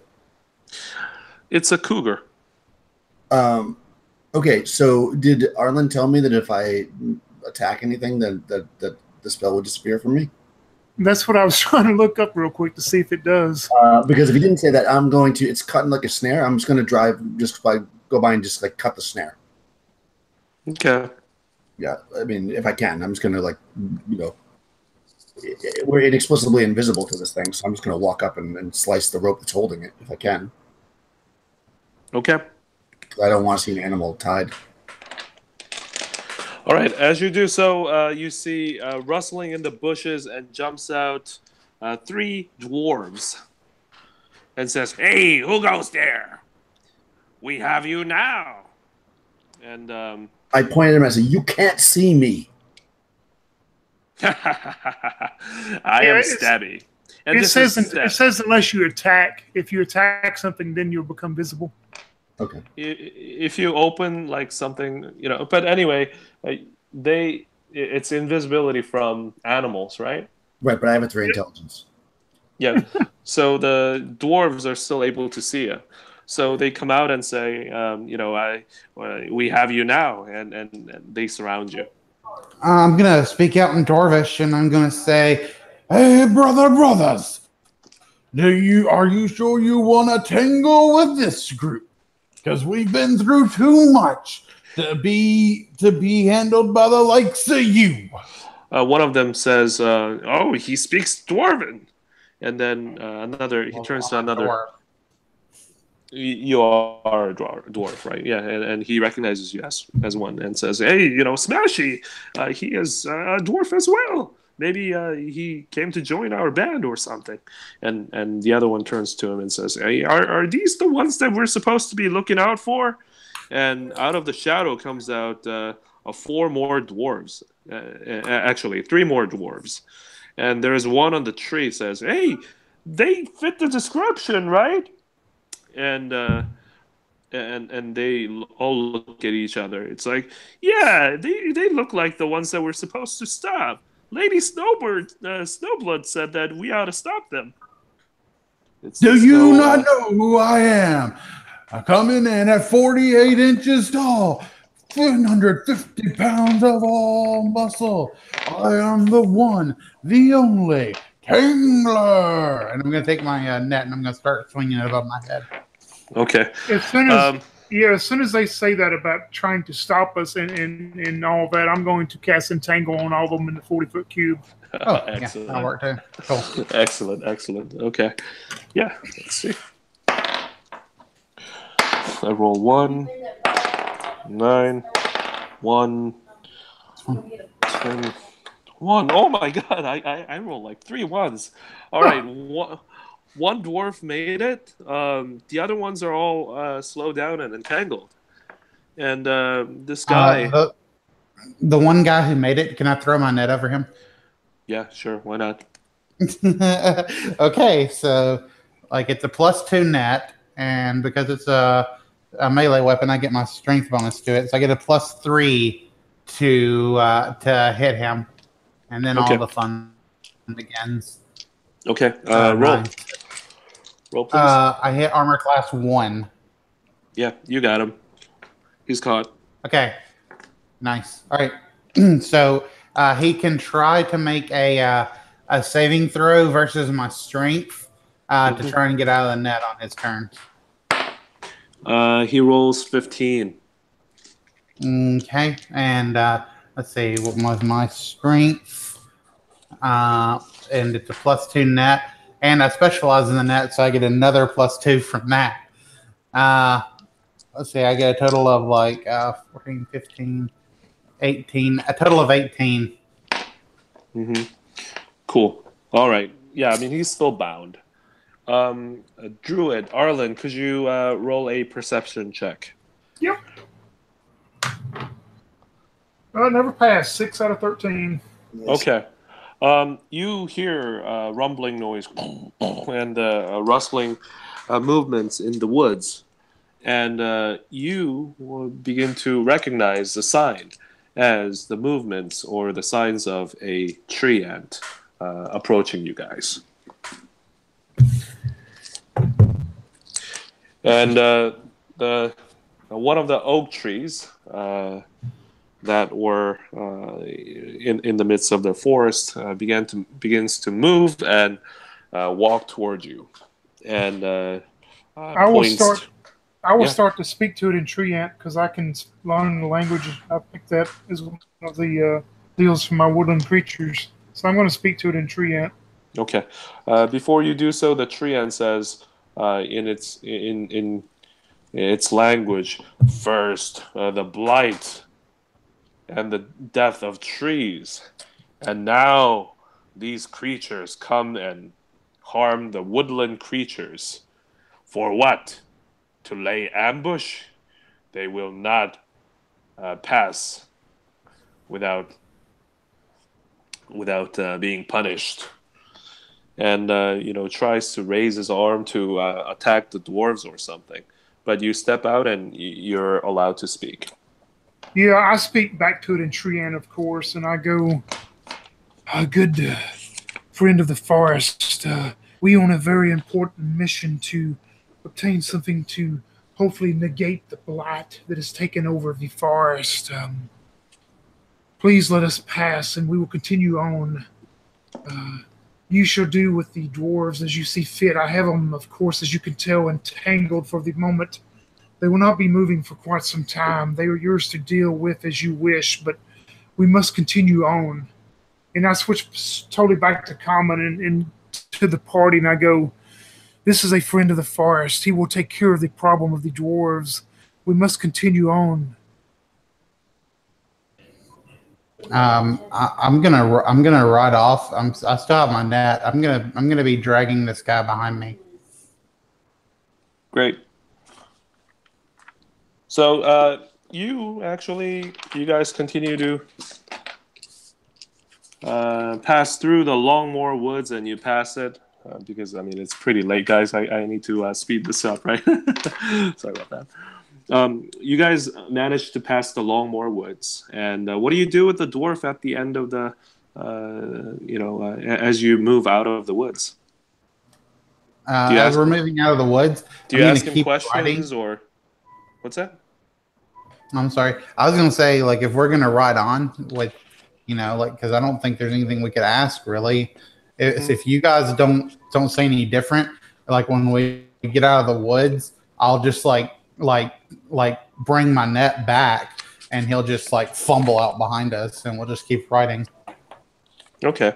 Yeah, I mean, basically, he explains to you as you guys as is your prisoner, that him and 6 of his brothers are in the employ of Lady Snowblood, so Snowblood and 7 dwarves, and they were hired to hamper your progress, and was told that you guys might be passing this way. But now that you set him free, you guys continue to move on, and you enter the town of Herring's Home. You understand that you have to ride a boat or secure some sort of a ship in order to get to the Lonesome Cove, the place where the keep with Lord Tyrell lives. And what do at this point? You want me to let me describe to you what that town looks like.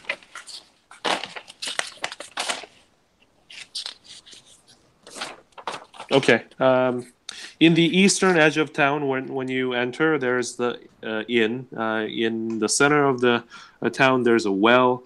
There's a place called a Temple of High Gods, where you might be able to find healing services, and they charge flat 50 gold pieces for potions. There's a place called Fisherman's Essence, fish and tackle.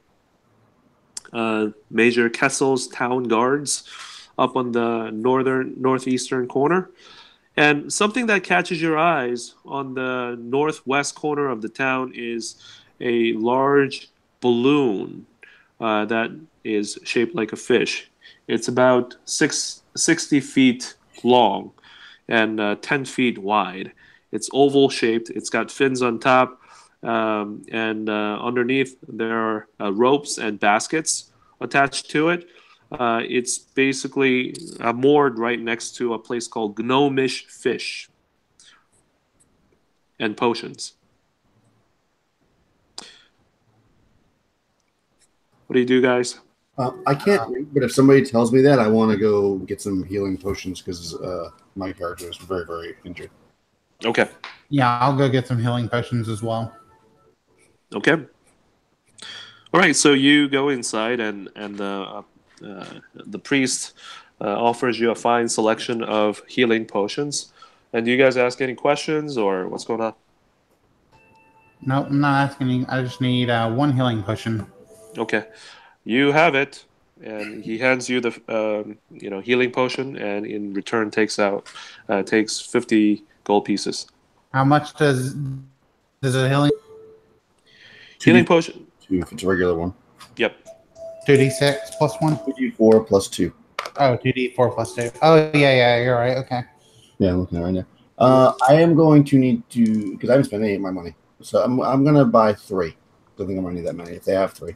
Yep, you got it. Pig's going to need 2. Okay. All right, you guys managed to pick up your healing potions. Just mark them down. How many? I mean, it's 2d4 what? 2d4 plus 2. 1 is 2d4. Before naked, before you drink, are you going to drink all 3 of them? Is that what you plan to do? Well, I was going to until I was healed. Yeah.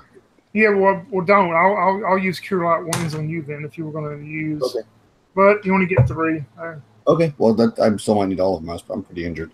6. I'm gonna actually buy 2 of those and drink both of them. Yeah. So I have 1 left after the 3 that I bought. I gave it 2. Thank you. Oh, okay. All right, nice. I am back to full.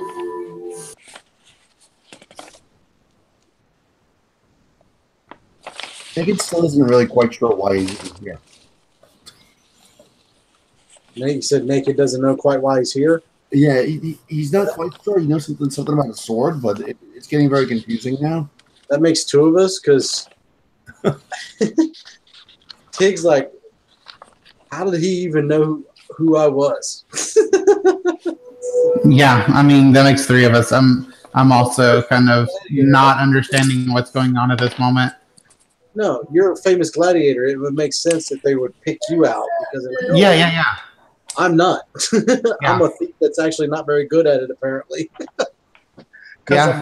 Well, I mean, I was more surprised that they didn't know who I was. I mean, they're dwarves, and I'm a dwarf, and Well, you know. Local hero, they call that.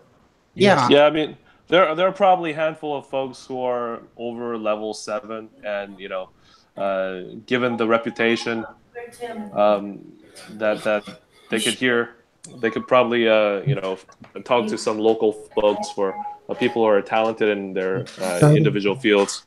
So that's probably how Father Xavier ended up hiring you guys. So anyway, where are we? But So you guys are at the temple. You guys buy the potions. Do you go to Gnomish Fish, or do you go to secure a boat near the shore? What do you do, guys? that's what I'm saying. We need to get to where? Lonesome Cove? Uh-huh. I'm asking out a character. My character, I would have no idea what we're supposed to be doing, but that's what we're supposed to be doing, right? Yep. Yes, we must secure a boat to take us to the island. All right. One of the townsfolk says, "Well, you better talk to the Bayhab's fishing charter. He's the coxswain, and he'll be able to charter a rowing boat for the rest of you folks. And but be sure to pick up some potions of breathed water. A lot of folks fall overboard. You see, got to talk to the gnomish fella at the northwestern corner of the town." Why would someone fall into the water? That does not seem like a occurrence that would happen much. Well, these waters are fairly dangerous. There's some dangerous critters, and the waves are pretty high from time to time. Ain't saying that there's going to be a problem, but just in case, you see. Yeah, and Arlen thinks that's very strange, but he doesn't say anything. Is this boat big enough that I could bring my war pony, or am I gonna need to leave my war pony behind?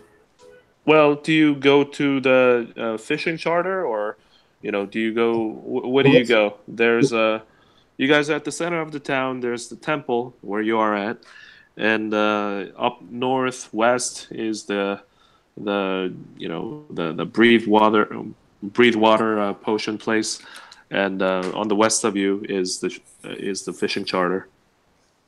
Yeah. Well, Naked is fairly gullible, and they're telling him that he needs to get these potions, so he doesn't want to drown. So he's going to head in that direction, since Arlen didn't tell him that was a bad idea. Yeah, I would suggest maybe for him and the dwarf, we'll send them to get the potions, and me and Tig would go to talk to the boat guy and see how to fill him out while they're doing that. Okay. At the Gnomish Fish, you realize that as you approach that the sign that you saw, the large object that you saw, is actually a contraption that can fly. It is a moored airship.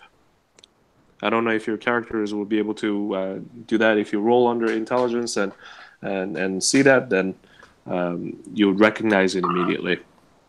Absolutely have no idea what it is. But I will point out that because we're in town now, I am now wearing my kilt. Cool. All right. And down the folks at the Bayham's fishing charter.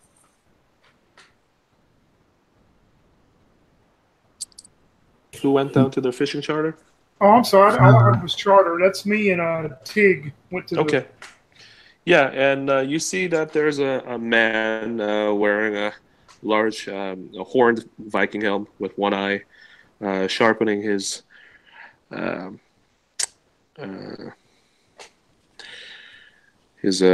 spear, and he looks at you and says, "Well, you guys need some a boat captain to ferry you across this area."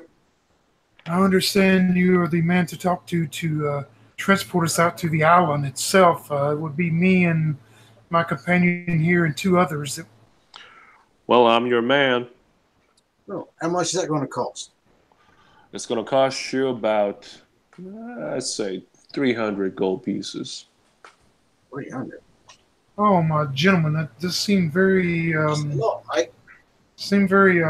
high to me just to take us to the island. Well, you'll be taking me away from my own quest to catch my prey. And then he continues to sharpen his spear.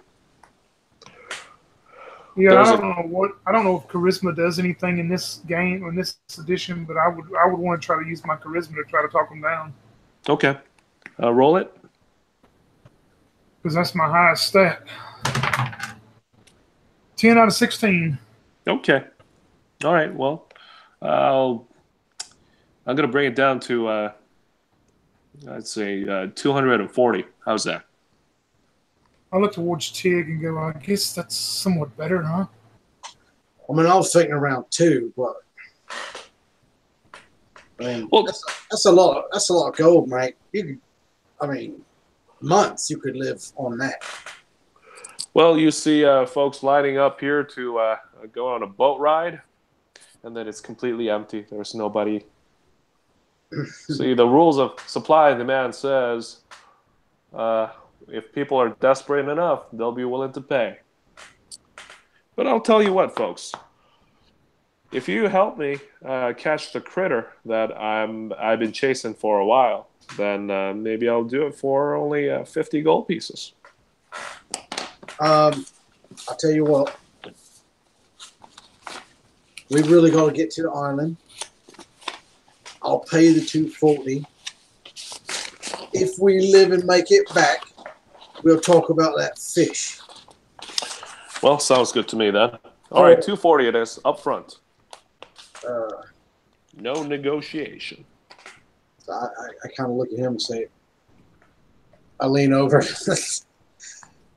to, I'm sorry, with Arlen. I lean over Arlen and say, I've only got about 150, mate. Marlon has plenty. He doesn't spend much money, so he's, well, we'll go ahead and pay him then, and I guess we'll worry about the other two's contribution later. Oh, yeah, they're going to have to pony up a little bit. By the way, you guys have those diamonds that are worth about 2,000 gold pieces, right? Each. So you guys are fair. Yeah, you guys are loaded. Yeah, Arlen would pay him the actual gold pieces out of his. Okay. All right. So he's willing to take you. As far as the folks who went to see the gnome, you talk to the little guy, and he says, well, breathe water potions will be 75 gold pieces each if you're taking them. I suggest that you take him just in case you fall off the boat, because Bahab is known to chase after his prey, and we did lose some of the folks in the past. That's why no one goes to him anymore. And then he continues to work on the gigantic flying ship. Farum will say, hey there, brother, why don't you let me have a sample to make sure that this is actually a potion of water breathing? Well, here's a drop. He pours a little, in a shot glass. Yeah, and I'll take a sip. And do I actually feel like I could breathe in water?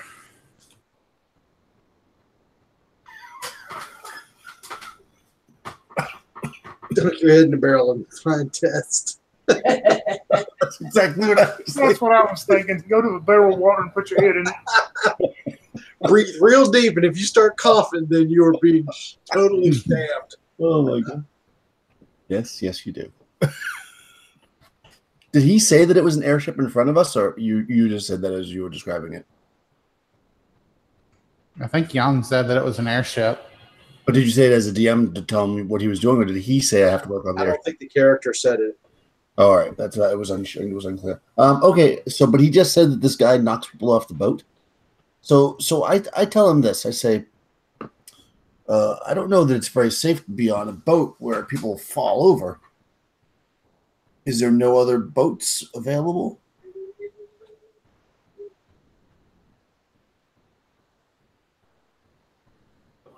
Yong? We've lost him. Yeah, seems that way. I just run the guy through and take the potions. I'm just ready for us to like get on a boat and just go to the island. We got the boat ready for you. Yeah.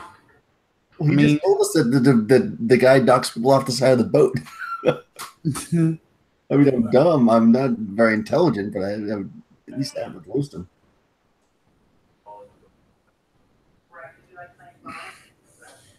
I lost him. Yeah, it seems that way. Well, I should have money because we started with 1,000 gold pieces, and I only bought a hand axe, a spear, and a horse. Yeah, I mean, I still have tons of gold left over. So I don't have any clothes. I mean, I bought a war pony, and I still have fully put it in mail. I still have like 400 something gold left over. Actually, no, I actually have a regular broadsword as well.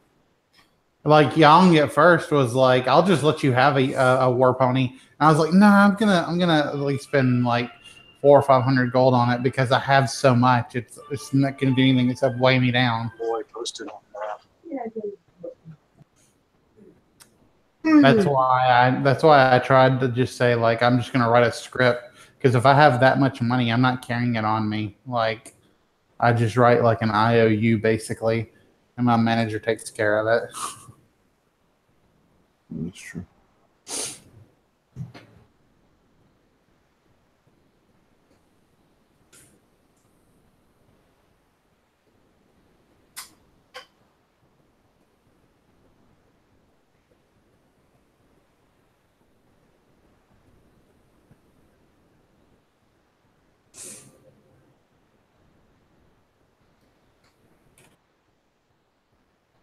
Well, I guess we win. Well, we knew that was going to happen anyways. Yeah. But no, in all seriousness though, since we're hitting the 4-hour mark, I got to be up at like 5 a.m. Yeah. So I was going to say, part this. I was going to say, I don't mind taking it into a second part if we need to. 'Cause Yeah. I don't like something to be filled rushed. I don't want to get it rushed. Yeah. Yeah, I don't like rush either. I mean, What you did there, Huh. brother. Yeah.